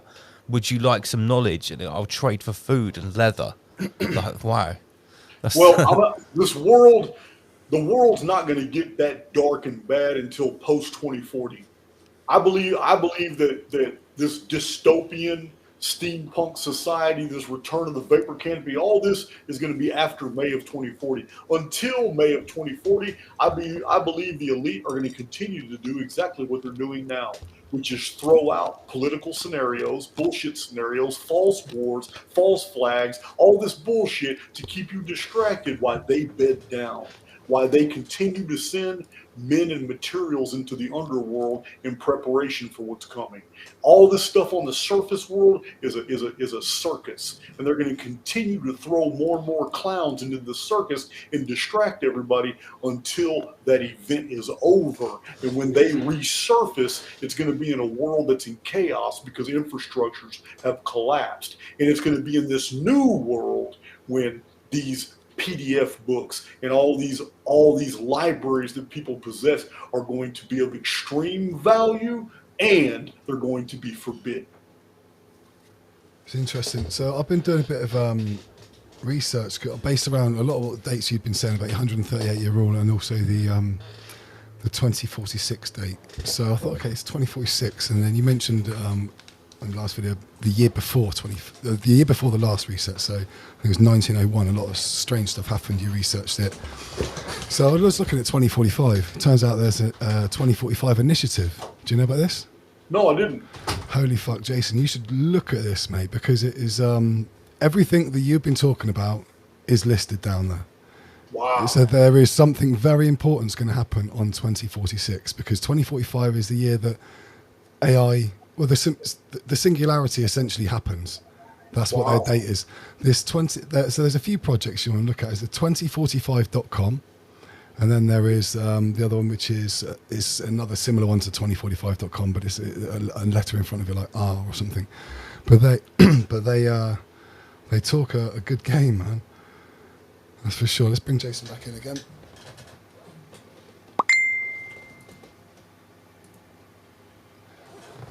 So the 2045 project milestones. Let's have a little look at this then, shall we? So, hang on, let me just get this off here. So we've got by Avatar A 2015 by 2020, a robotic copy of the human body remotely controlled via BCI. Now BCI is a brain-computer interface. Wow. Yeah, that should have happened already. This is the AI we're talking about, which is the fake shit. Yeah. Then at the moment, what should be happening is the Avatar B, which is when human brain is transplanted at the end of one's life. They want to. I think what they're trying to suggest is the metaverse, because by 2045, the hologram-like avatar will be in play, which is interesting. Okay, so basically, what you're describing to me is that this virtual reality network that they've been building for the last 10 years they're going to jack the human soul not into a biological central nervous system like we are today, but they're going to jack the personality and the human soul into this artificial avatar that has been created. That's exactly right. In fact, they actually use the term personality. They want to upload your personality to the 2045 Initiative cloud. And for that, you can pay whatever it is, but then you'll no longer have a physical meat suit. You'll be purely online. And then you'll live forever. They're using the term immortality, right? And it took me back to thinking, do you know what? Back in the day, the very first Chinese emperor, Qin Huan Ying, he wanted immortality. He was obsessed with it, to the point where he actually drank mercury, because he saw the cycle of mercury, how it becomes a red powder, and then back into, you add a bit of liquid and it becomes mercury again, as we know. So he drank it and he died, obviously. Now, it's another system of that, really. If you think about it, is that they're obsessed with immortality. So the fact that they are using the term immortal, that you can become an immortal soul, upload yourself. Do you not think that it's a very clever way of just eliminating the human race before the Phoenix phenomenon happens in 2046? It's I don't know. I really don't know enough about it. It sounds like they're going to jack you into an artificial holography. Mm-hmm. Your physical avatar then is still going to have to be somewhere. Can you still hear me? Yeah. Is this what you were talking about? I've just put the timeline up. Sorry, I just left the room to get some nibbles. So I don't know if you can see that. That's the timeline I was reading from. And wow. The 2045.com project, it blows me away really to read, because after watching all of the 7 episodes so far of the Phoenix phenomenon, and I've seen this today, I was like, oh my days, I've got to show Jason this. Wow. Yeah, I mean, there's a whole lot of links on that front page which I recommend when you get a chance to have a little look through it if you can. I think it'd be interesting to hear your feedback. 2045.com. It's amazing. Yeah, I know. The year before. There is a whole video to go with it. I mean, it's about 7 minutes long. We probably won't play it now. Yeah, that's from the other projects I can't remember the name of. What's that called again? The other project, Matt, I showed you. What was it called? I'm not sure, but it's called GF 2045. So that's the one which has the 7-minute video explaining all about what they do. Wow. Yeah, so there's a lot. I mean, I started to research the date 2045, and there's a whole list of things. If you ask Google, while we still can, to give you a list of the things that's going to happen in and by 2045. There's a whole lot of things going on. I'm aware of the Hong Kong treaty. I think that ends in 2045 between the crown and China. Yeah. The crown in China. Go on, say it again. Yeah, I've seen that one. I've done some reading on that. There's some type of treaty that ends in 2045. It was established in Hong Kong between Great Britain and China. I don't know the details, but it would have been to do with Hong Kong and handing it back to China. So 2045, I guess it'd be when Hong Kong was officially handed back to China. But haven't China taken Hong Kong back anyway? No, because it's still officially its own entity. Mm.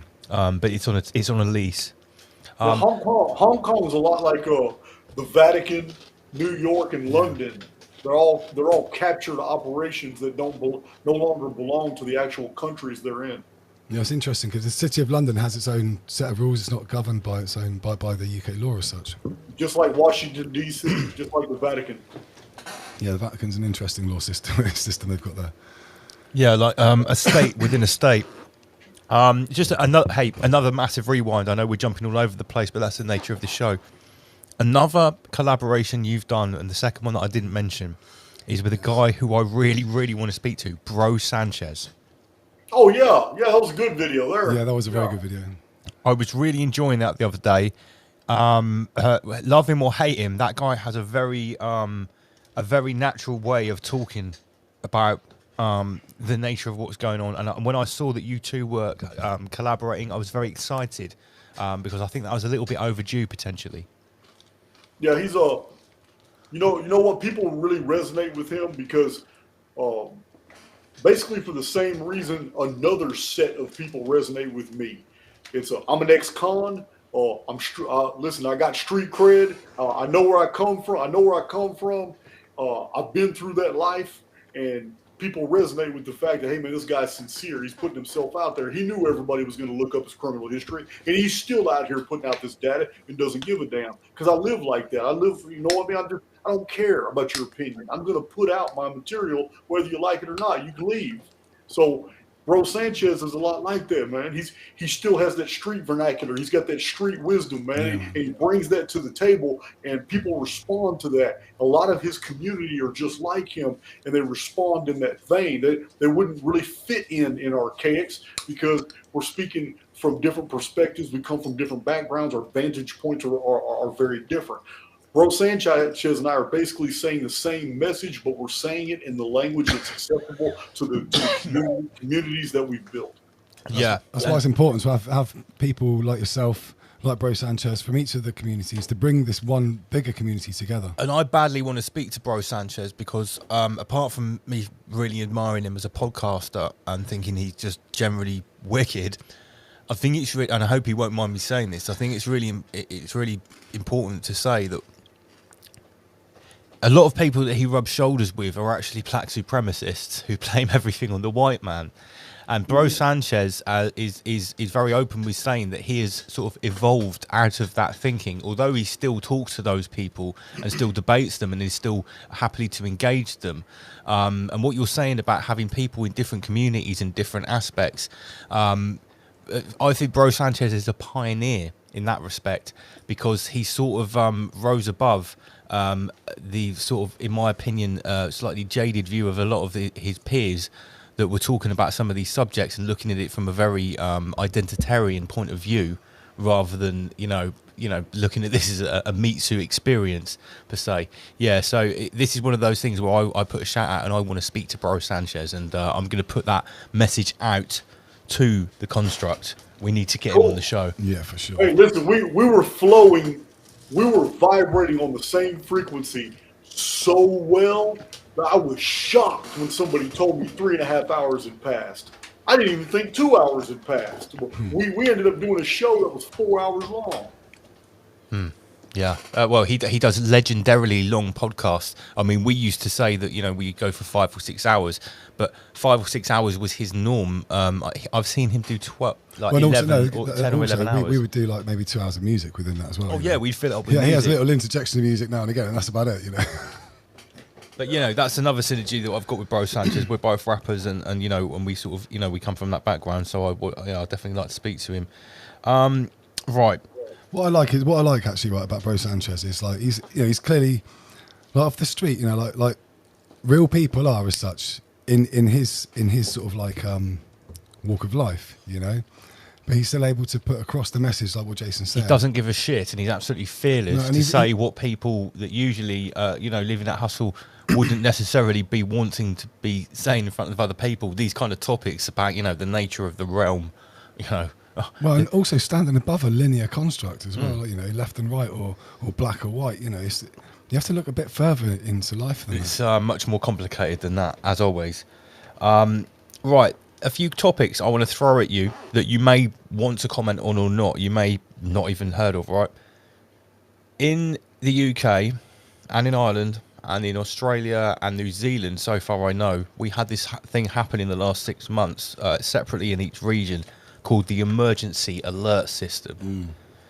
I'm sure you haven't had this in America yet, because America works totally differently from state to state. But in a nutshell, Jason, this is something that happened on everyone's personal device, whether they liked it or not, and you had to go to quite a complicated set of steps to make sure this didn't happen on your personal device. Jason is coming back. Sorry. So on a certain day, everyone's personal tablet or whatever made this very loud noise, and it was a very obnoxious, intrusive frequency, sort of a bit like, and very, very loud, right? And the idea is it's to preeminate a future emergency. That's the story. Everyone on our team, we made sure we got rid of it off our devices. We tried to be away from everyone else. We were a bit concerned. Maybe it was a bit more meets the story. Are you familiar with this? Had you heard about it? Yeah, I've had some people tell me about it in the UK. I don't know what they're doing. I have no idea. But you can bet that it has nothing to do with what they told the public it was. Yeah, I agree. Because we sort of postulated that, you know, to take your theories on board and to sort of apply them here. That if everyone that's trapped within the dungeon programming, that's acquiescing to the push and the pull of the parasite, to, you know, AIX's narrative that's being laid out, is this not just the integration of technology into further cementing those into these narratives, which are clearly going to be global catastrophes, etc., etc.? Do you think it's just another layer of the programming? Can you see it something like that? Okay, well, there's no way to prove it, but if they're going to do something that's transcontinental like that, an experiment, and they're going to time it to where it's all at the exact same time, it could have been some type of coding inside that noise that would have activated something that people willingly injected themselves with recently. We actually thought the same thing, you know. We were worried that people were going to start malfunctioning, start, you know, murdering people around them, you know, become activated Manchurian candidate style. So we, as a team, we actually were in a car park almost in the middle of nowhere, and we tried to get away from everyone. And the funny thing was, a group of sort of elderly people that you expected the noise to come from, they got out of a car. But one of our team members had a device that hadn't been vetted, and we heard the noise, and we all sort of like jumped in the bush. I was like, I don't even want to hear it. I even put my fingers in my ears, you know, just in case. I don't know what that noise is going to do. How long ago was that now? A couple of months ago now. About 6 weeks ago. 6 weeks, 2 months ago. So yeah, I mean, we haven't heard anything more. Lo and behold, I'm sure we'll find out soon enough what that alert was all about when the AIX rolls out the next layer of the narrative, no doubt. I see there's an interesting comment from Mark Hubbs on the screen, actually. Loose energy harvest. I'm on board with the idea that these people who willingly took that may have uploaded something into their systems that acts like a Trojan, and that it's absolutely harmless until a certain stimuli is provided. Like a rogue piece of software.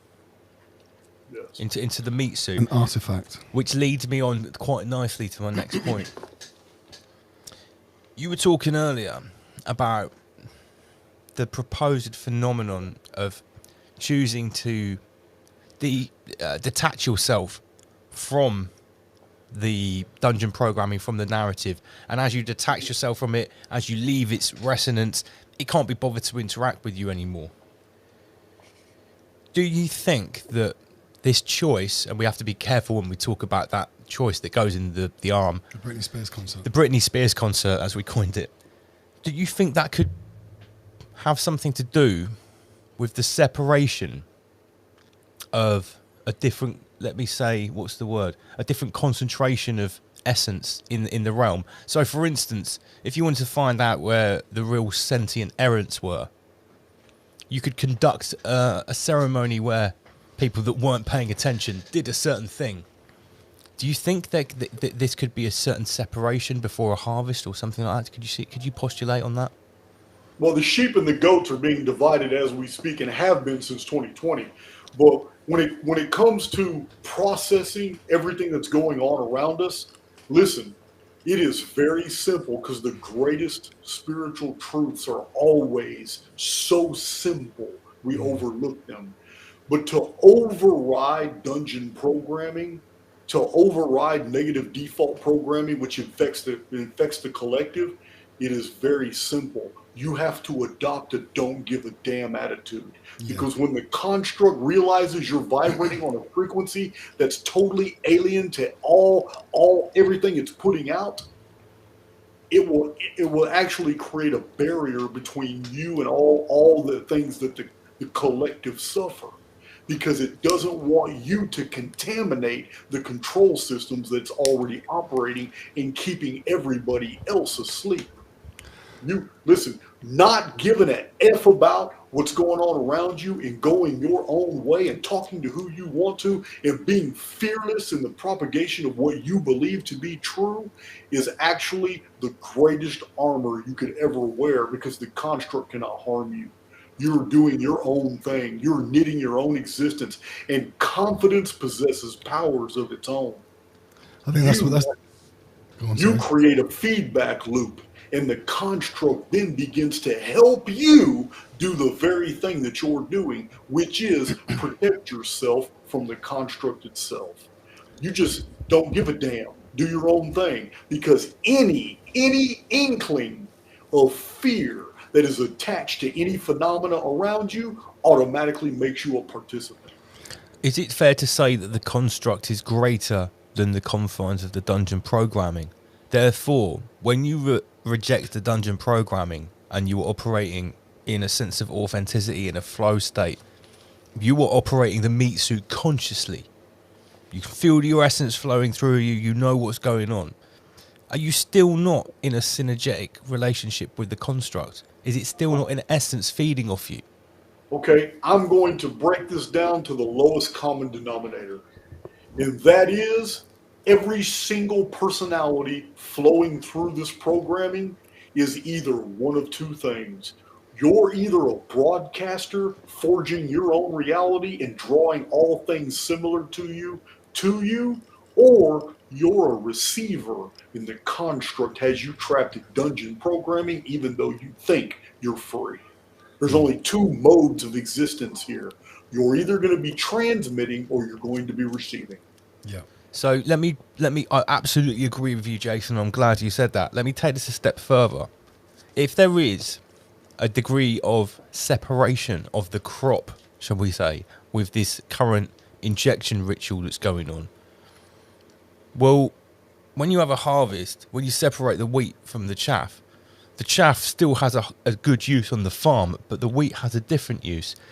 I mean, is it not beneficial for the construct, for instance, if certain entities are being separated and left to go their own way and exiting the dungeon programming, then their creativity is flowing at a higher degree, right? Doesn't the construct need that? So what can't create. Well, yeah. So what I'm trying to say is, rather than us assuming that this construct, this demiurgic system, is always trying to parasite us, is there not a more optimistic view that when we go our own way, we're actually having a synergetic, a co-creational, beneficial relationship with it? Do you get what I'm saying? Well, what you're proposing is absolute genius, and I'm a little embarrassed because I didn't see the direction of your thoughts priorly when you were first explaining this. But you're absolutely correct, and I am even able to modify my opinions to an extent that this construct isn't necessarily all bad. I have said over and over and over it's a neutral field, and that artificial intelligence X is a parasite program that's within the field. But you're correct. The field itself thrives on aesthetics. It thrives on originality. It thrives on creativity. And these are all opposite of dungeon programming. It thrives on the very things that you said right now. It is actually a stroke of genius that you had to be able to see beyond the fear programming, because we do get wrapped up in describing this construct as a total evil world. And it's really not. It's really not at all. It's a neutral field. But it's so easy to forget. I forget all the time too. I think that's because they that's how it's presented to us, is through fear. So that's how we're going to. I agree, and thank you, by the way. Thank you. I mean, that's something that I've come to think about a lot more recently. You know, and it's crazy, right? I was rollerblading yesterday on the seafront, and I got stopped by two middle-aged lady, and they said, "Oh, look, are you Lance?" And I was like, "Yes." And they're like, "Right, we follow you online. This is really crazy." And they said, "Please, what are we going to do? Like, what is? Give us some hope. Tell us it's going to be okay." And I'm just like, "Look, I can't tell you things are going to be okay, but what I can tell you is that don't look at what's happening as a negative. What's happening, what's being perceived by us Truther Gang as the greatest apocalypse ever or the great cull, think of it like the greatest opportunity ever. Look at all the positives of what's happening. Now, we can very quickly tell who's who are the people we want to associate with. With a couple of very quick protocols now, we can clearly identify whether someone is operating a meat suit or not. If you think about You know? the Great Reset, on their own words, we have the opportunity to reshape the future. Well, let's reshape the future the way we want it, not the way that it's been presented to us to have it. Yeah, because if you keep on concentrating on all the negative, all the negative dungeon programming and all of these possible future scenarios that are being thrown out at us, then as we know, we have a co-creational relationship with the realm. It's mind over meat suit. Mind over meat suit, I like that, Lance. Yeah, mind over meat suit. This is a mind over meat suit reality. And if we keep postulating about the control system, then we're probably just going to help allow it to happen. I take a different view. Create what you want to what you want to see. I agree, 100%. It's like I said, if you view reality around you as being in two modes, every single person around you is either being a receiver or they're being a broadcaster. And the beauty of it is we have all been both multiple times and multiple times a day. So the more you think about your role in the creative process, the more creative you will be. The more creative you are, the feedback loop is instantly created to where new circumstances and new phenomena are entered into your experience. Therefore, you start vibrating on a higher frequency because you realize you have caused something to occur and it's beneficial. Once that attitude is adopted, the feedback loop is enforced and the construct gives you more good, more things that you're wanting, more things that you're expecting, and then you turn around and feel even greater because you're seeing the absolute fulfillment of a dream. And the construct sees this, interprets your hormonal levels, cortisol levels, it understands that you're happy and content, so it continues to feed you the very things that you're expecting and that you've called into existence. The exact same formula is operative for those who fall victim to the media. The fear programming works the exact same way that the hope programming works. There is no difference. The only difference is perspective. Yeah, it's like it's I suppose it's the law of attraction, isn't it, really? And manifestation. If this wasn't true, the Soviet Union would have never seized power so effortlessly if it didn't exist in the minds of billions of obedient citizens. Yeah. And the process that Jason explained there, exactly down to a T, is how, since, in my opinion, 2012, things using the mainstream media and these sort of like psychoelectric tools have massively ramped up the artificial creation of reality. And I think that goes back to what Jason was saying before about panic, about them panicking. You know, so it's making mistakes. It's grabbing what it can and throwing What was it back the term that we came up with in 2021 where we were talking about, you know, we're content creators, right? And we have our show every Friday night, and we're constantly commenting on the clown world content, and we were sort of like trying to recatalyze it so people don't get terrified by it and start creating it themselves and say, look how stupid this is. And we came up with this concept. Well, we were saying there's so much content we can barely keep up with it. Where's it all coming from? And we called it the ICC, the Infinite Content Creator. And we thought, well, who is coming up with all of these stories to be constantly attracting people's attention?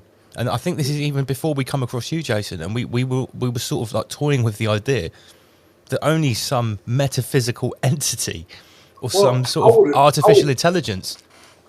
Okay, let's follow that logic. Okay, if the world is truly as bad as the media would portray it to be, then we'd all be slaves. If the elite were as rich as they're portrayed to be, they would already own every single thing, and we wouldn't have any personal pleasures in our life. If we were so oppressed by our governments, we wouldn't be able to walk outside and go to a donut shop or go buy coffee 3 blocks away, or like I do, get in a van and travel from state to state to state without ever having law enforcement question me anywhere I go. So what I'm saying is everything dissolves to perception. the world is a very good place. It's a very free place. I understand that personal circumstances in some areas are more restricted than others. But in order for there to be a massive international apparatus of disinformation that is funded, costing billions of dollars to make you believe in things that do not exist, then that means we must be more important and more powerful than we assume ourselves to be. Because it takes a contract, meaning that in order for us to fall victim to the paradigms that are foisted upon us, they're not, it's all by agreement. Yep. These things are thrown out as contracts, and you either accept them or you don't. And when you don't, your whole paradigm shifts, and you're not even subject to all the things other people complain about. And with this scenario in mind, I have to assume that either I am way more powerful than I ever thought I was, because nobody's forcing me to do anything. They just give me choices, and they use fear programming to corral me into the choices they want me to take. Either I'm extremely powerful, and this method is required because they cannot force me, or we have a benefactor that keeps these other forces in check so that we can grow and develop. I am not for one or the other. I am just promoting a scenario. I don't know which one is true. I'm definitely for the fact that we are much, much, much freer than we are led to believe. And here's why. Like you're saying, there is a multi-trillion-dollar international media apparatus that is constantly pumping out fear, propaganda, absolute illusional lies to manufacture consent, to mislead, etc., etc. If we were actually in slavery, bondage, or confinement, that would be completely unnecessary. Because guess what? Where's the one place where propaganda doesn't really exist? It's in prison. That's right. Right, and I'm sure you can tell me, in prison there's a whole other set of societal issues and cultural problems and whatever. But the one thing there really isn't much of, and I haven't been in prison, but I'm going from good information here, there's not much government propaganda in there, right? No, listen, prisons are excellent education grounds because, one, the establishment thinks you're a non-entity now, you don't matter, and two, all the greatest books I've ever read were in prison. And it's so interesting because a lot of your critics and a lot of your haters say that your backstory is such bullshit. He said, how could he possibly get hold of such good books in prison? It's like, who's putting these good books in prison? But, you know, I'm sure you didn't just go to one prison. You were in there for quite a long time, so it doesn't really seem that far-fetched if you put those things together. Yeah, well, I mean, the trolls and the haters, they haven't really done their homework to find out. Like I was on East Ham for a few years, which is famous for Bonnie and Clyde and all that. And one of my jobs was to go to the old prison from the 1920s and 30s. And I went in there and I emptied their library. Wow. Because the new East Ham prison had been donated a library from a local high school that had been closed. So they never unboxed all the old books. I had access to them for years. But not only that, there are books that are floating around Texas prison that are very old. But it's not just that. In my videos, I have been very specific to give Paul Tice of Booktree credit because his publishing company reprints books from the 1600s all the way up to World War II. And he sent me at least 500 books in a 16-year period. So it's these people, the trolls are going to say what they want to. I don't care. I ignore them. Nobody watches them anyway. Fuck about them anyway. No, I've seen a couple of their publications. They're pretty laughable. I think maybe you're now getting to a point where, because you are not only with multiple channels, like increasing the amount of information you're putting out, you've got a team now. You're literally putting out thousands of books on thumb drives. You're going out. You're meeting people. People are starting to really embrace what you're talking about, way past the Sumerian stuff, way past the chronology, what we've been talking about here. And I'm really glad the way that this interview has gone so far, because we've really been in and out of the rabbit hole. But I think what I'm trying to ask you is, are you actually now starting to see that this is having a visceral effect in people's lives when they're embracing what you've brought to the table? I have so many emails from people all over the world that just thank me or send donations explaining how once they fully embraced what I'm talking about, it totally changed their lives. And yes, there's a lot of thankful people. There are people who have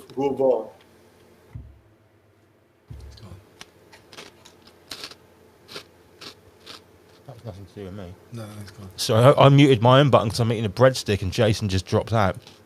Sorry. I'm still here. Come back, Jason. So there are people who have gone out of their way in appreciation to send me packages of books. Some people have sent me very valuable books from their own family libraries just because they were so old and they thought they would be good additions to the Archaix library. Yes, I have to answer your question. Yes, there are many people, and I mean, this is going to take a strange turn too. Not only have many people embraced what I'm teaching in Archaix about the informed field and our co-creation relationship with the construct and how we can modify and change the circumstances of our life. But not only that, but it had an unintended effect. I had no idea that presenting our spirituality as something independent of the gender factors of the avatar was going to affect so many people who have gender. They have gender identification, but they just identify themselves differently than those who are just heterosexual. I'm just going to say it that way. There has been a lot of people who are in the alternative community that have reached out to me saying, hey man, what you're saying makes absolute sense. I've never felt at home in the church. They're very prejudicial, all the stuff like that. I'm not trying to be an advocate of the gay community, but I'm not trying to push anybody away either. But I have seen massive appreciation from that community because, and it was totally unintended, but it's because the whole informed field, personal, immortal soul concept that I promote is absolutely genderless. It has nothing to do with the avatar. It has everything to do with the spirit within. So sexuality and gender is a total non-issue when it comes to spirituality. Well, I guess it's nice for those. And it's nice for those people to take the chronological mythology that they might be familiar with, if they come from an Abrahamic religion, if they're from the Truthocene and they're into the Sumerian stuff and the Anunnaki. You can come and put all that together. You can put meat on the bones without any of the dogma from the religions, and I think that's probably very valuable for people, especially if they are. Gay, bi, or trans, and if you go into what it says in the Old Testament or any of those Abrahamic religions, then is not so great, and you don't include any of that. So I think that's probably a testament to why. I think all I was going to say is I think one of the best things anyone can learn is to step out of that linear perception of life. There's only one or two options. There's only you can be gay or straight, or you can be this or that, or you can vote left or right. That is what keeps us here in this construct, is saying that those choices are the only choices available to me when they're not. Yeah. No, I'm conscious of the time and everything. I have got some questions from our host, our co-host, who isn't here tonight, and he sent them through, and we'll just go through them quick fire, Jason. Sure. Jason, can you speculate as to who or what is the keeper of the reset technology in the sky that you talk about? Oh, yes. We haven't really spoke about any of that, have we? That's good. Listen, yeah, we spent a lot of time in our last interview with you talking about the Phoenix phenomenon. We haven't talked about that at all in this presentation, but I am convinced that it was originally designed to repetitively retard human development and keep humans from ever understanding that they are in a construct. And I am also convinced that the Tower of Babel story is programming designed to induce fear in humans for ever trying to do anything that will affect the construct.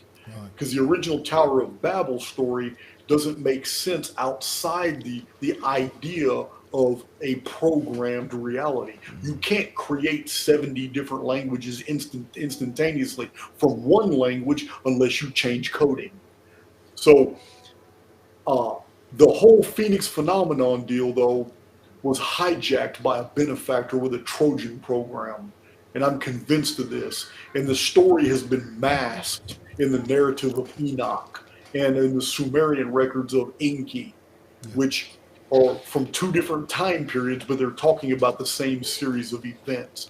And you know, you're already familiar with my material, that the Great Pyramid of Giza is the only true pyramid, and all other post-reset civilizations copied it because they remembered how important it was to escaping this construct. So to zoom back in on Andy PG's question, if you were going to align the guardianship of this reset technology with any entities that we could talk about for mythology, we could potentially be talking about this Enoch, Enki, dare I say Lucifer, archetypal character, the head of the demigods, the fallen angels who rebelled against the Lord of this realm.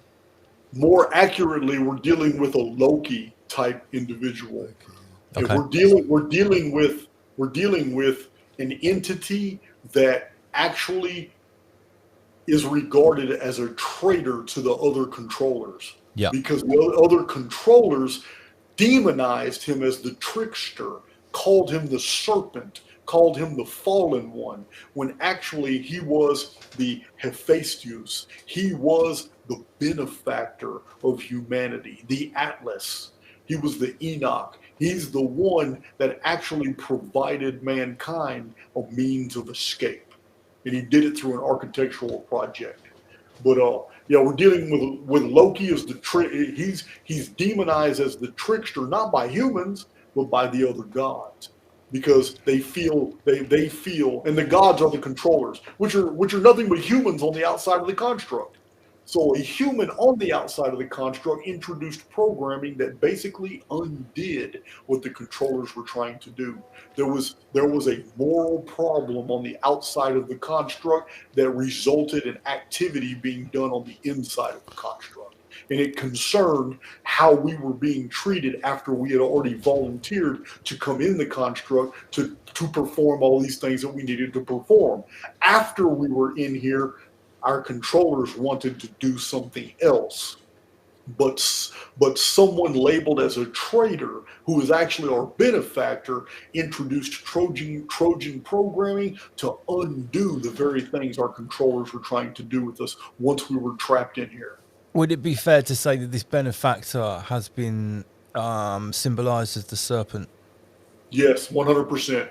Because in my lyrics, in some of my more recent lyrics that are heavily inspired by your work, I talk about a misplaced distrust aimed at the serpent, the disgrace litmus Eden insurgent.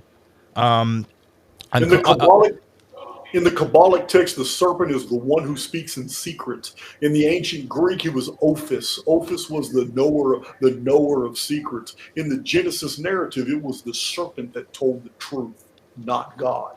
I spent a lot of time in the Far East, Laos, Thailand, Cambodia, and obviously the serpent is highly venerated there. It's basically a god. Even the Buddha bows to the serpent. It's on every temple. You know, in this part of the world, everything is flipped round, and it comes back to the whole Gnostic thing. You know, once again, you talk about this world being an inverted copy, a simulation which is plastered over, a base level of reality.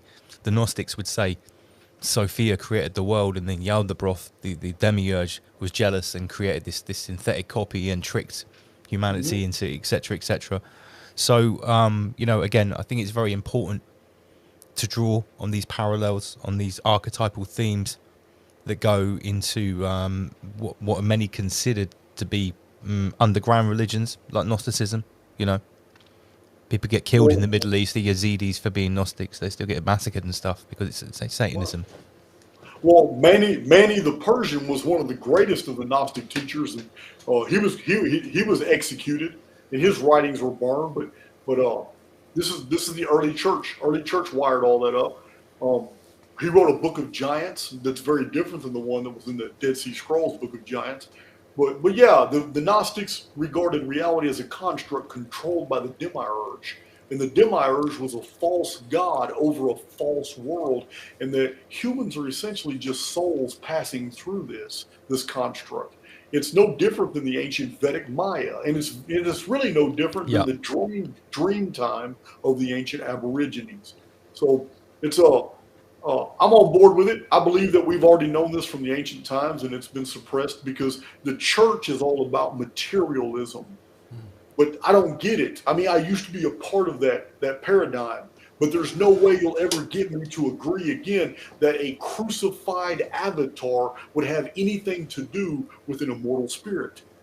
Our personal immortality has nothing to do with human sacrifice. And the whole model is offensive. It's the exact thing that it claims to be opposing. It claims to be opposing human sacrifice, bloodletting, and it's basically a death ritual, a death cult. Andy PG says that was a fucking brilliant answer to his question about who could be controlling the reset technology. He's got a couple here. Can Jason speculate as to how this technology is being hidden from us? For example, is there some kind of cloaking device active that creates the sky?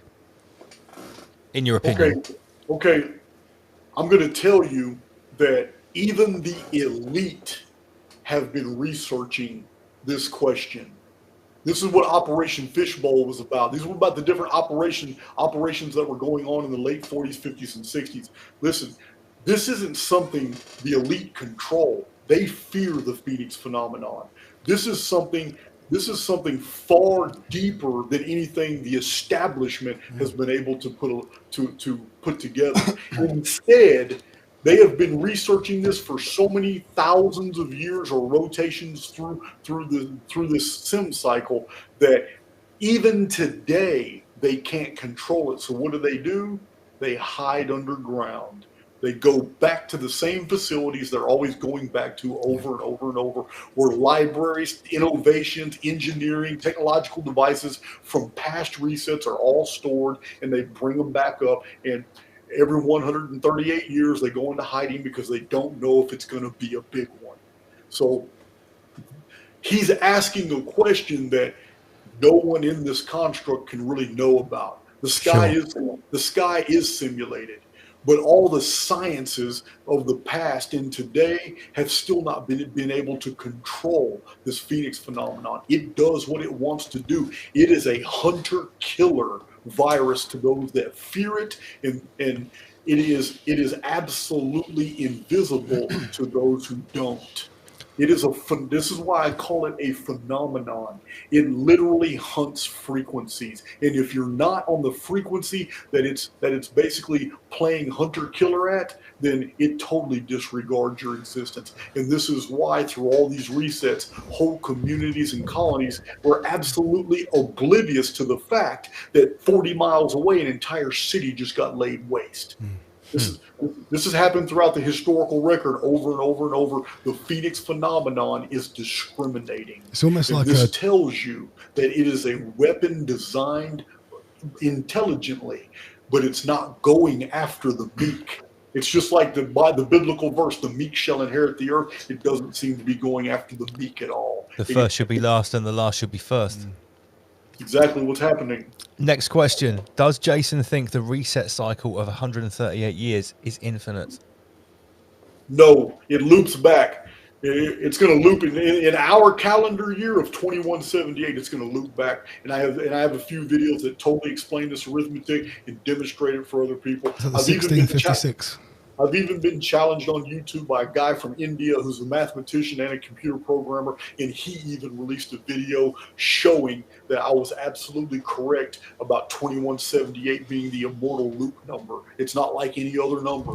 It's a loop. It takes all of our arithmetic and resets it back to 1. That's the special number which you made a whole video about, which is completely unique. So anyone that wants to know why, they need to go and watch that video. Does Jason think that the reset cycle is somehow connected to the level of consciousness among the human population?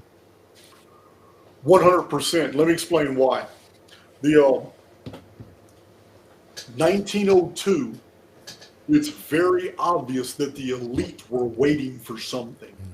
and it didn't happen to the magnitude that they were expecting. So it's like a breath of fresh air. I have like 7 videos on 1902 explaining all the new stuff, new innovations, new texts, translations of old texts, new inventions, and the origin of all the Fortune 500 companies that exist today.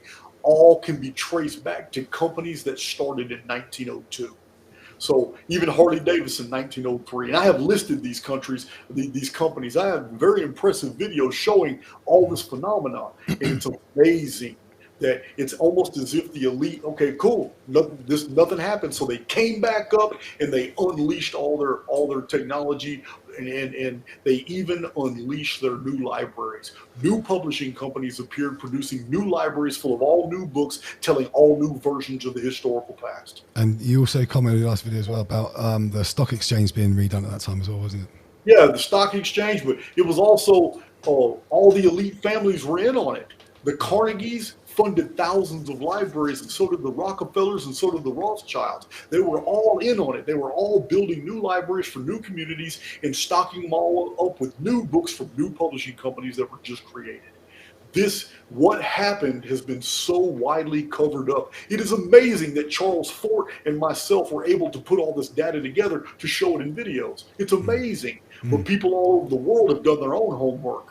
They've been sending me the microfiche files from their own little community libraries, and everything I've said in these 1902 videos is true. A red star did appear in the sky. Strange phenomena were seen in the sky for about a 3-month period.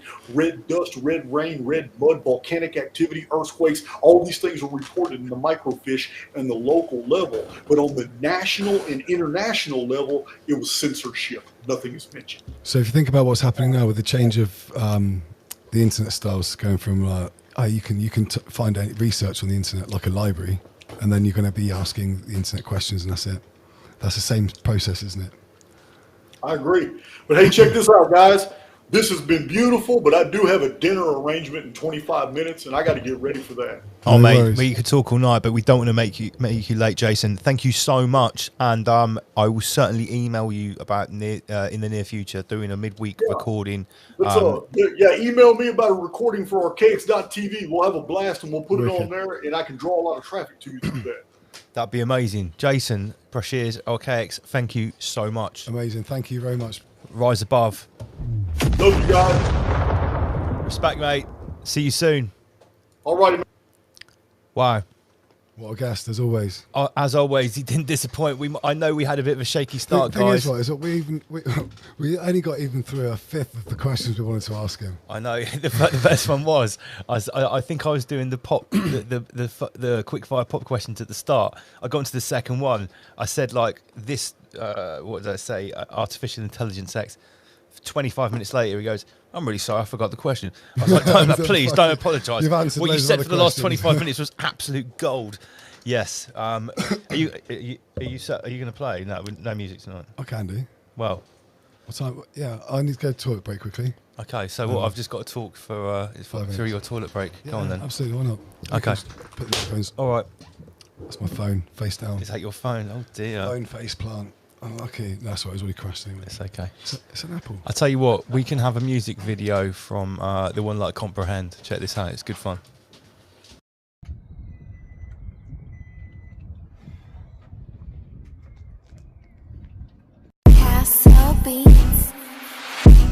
I picked this beat cause it had a bit of 50s vibe. Guarantee I'm still igniting sheets when I'm 55. Used to smoke weed and was a whiskey guy, and climbing up the ladders of success I'm at a risky height. I had to break and took a turn for the worse. I had to recalibrate and come return with a verse. Some people hate, I'm not concerned with their words, cause now I'm in a better place and feel determined to work. Your pen game is weak, you're not a writer, mate.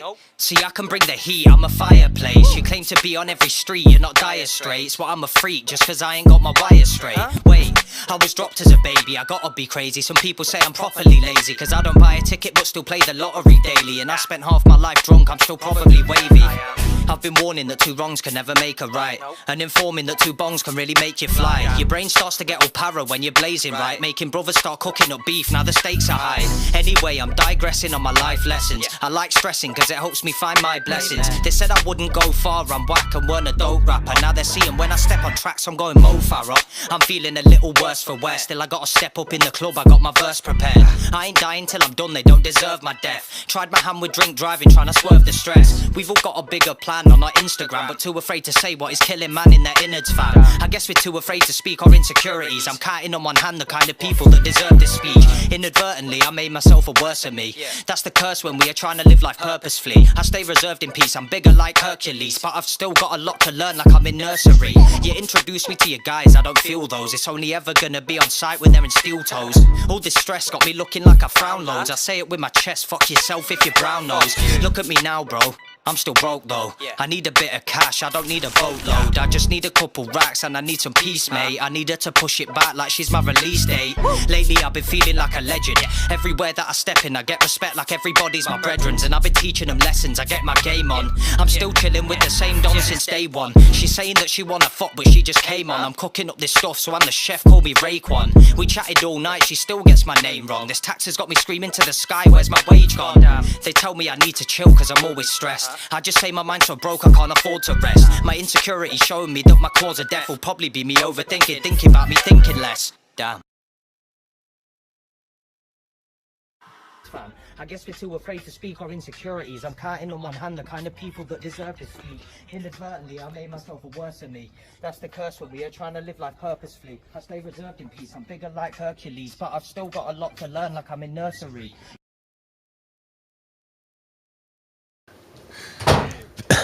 Big shout to Comprehend. Rise above, generate, rise above, extinguish fear. And obviously a massive shout to Jason Archaix. Thank you very much for that sick interview. So I've got some bad news. I'm afraid we haven't got the right equipment for the beats to play. But here's the good news. Rise Above is back next week. We've got Human Vibration in. She's going to be doing the Lady Di presentation. Guess what? She's also going to do a special presentation and scoop on the Titanic and the submarine. Oh, we never even asked him about that, did we? No, we didn't get to ask Jason about that either.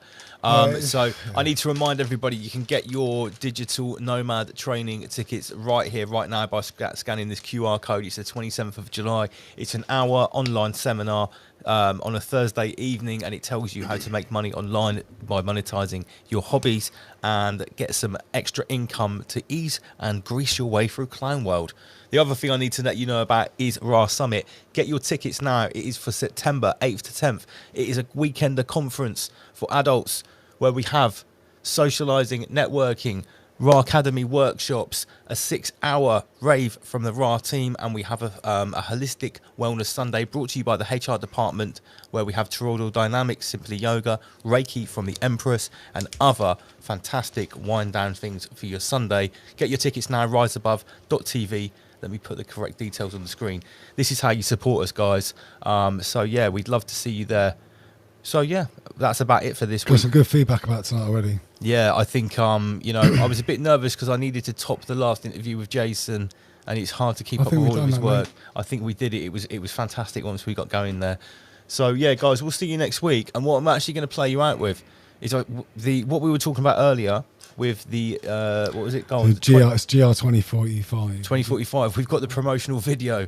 For 2045, a new era for humanity. Now, obviously, upload yourself. Take on board all of Jason's stuff that he brings to the table, and then juxtapose it with this. We'll see you guys next week. Rise Above.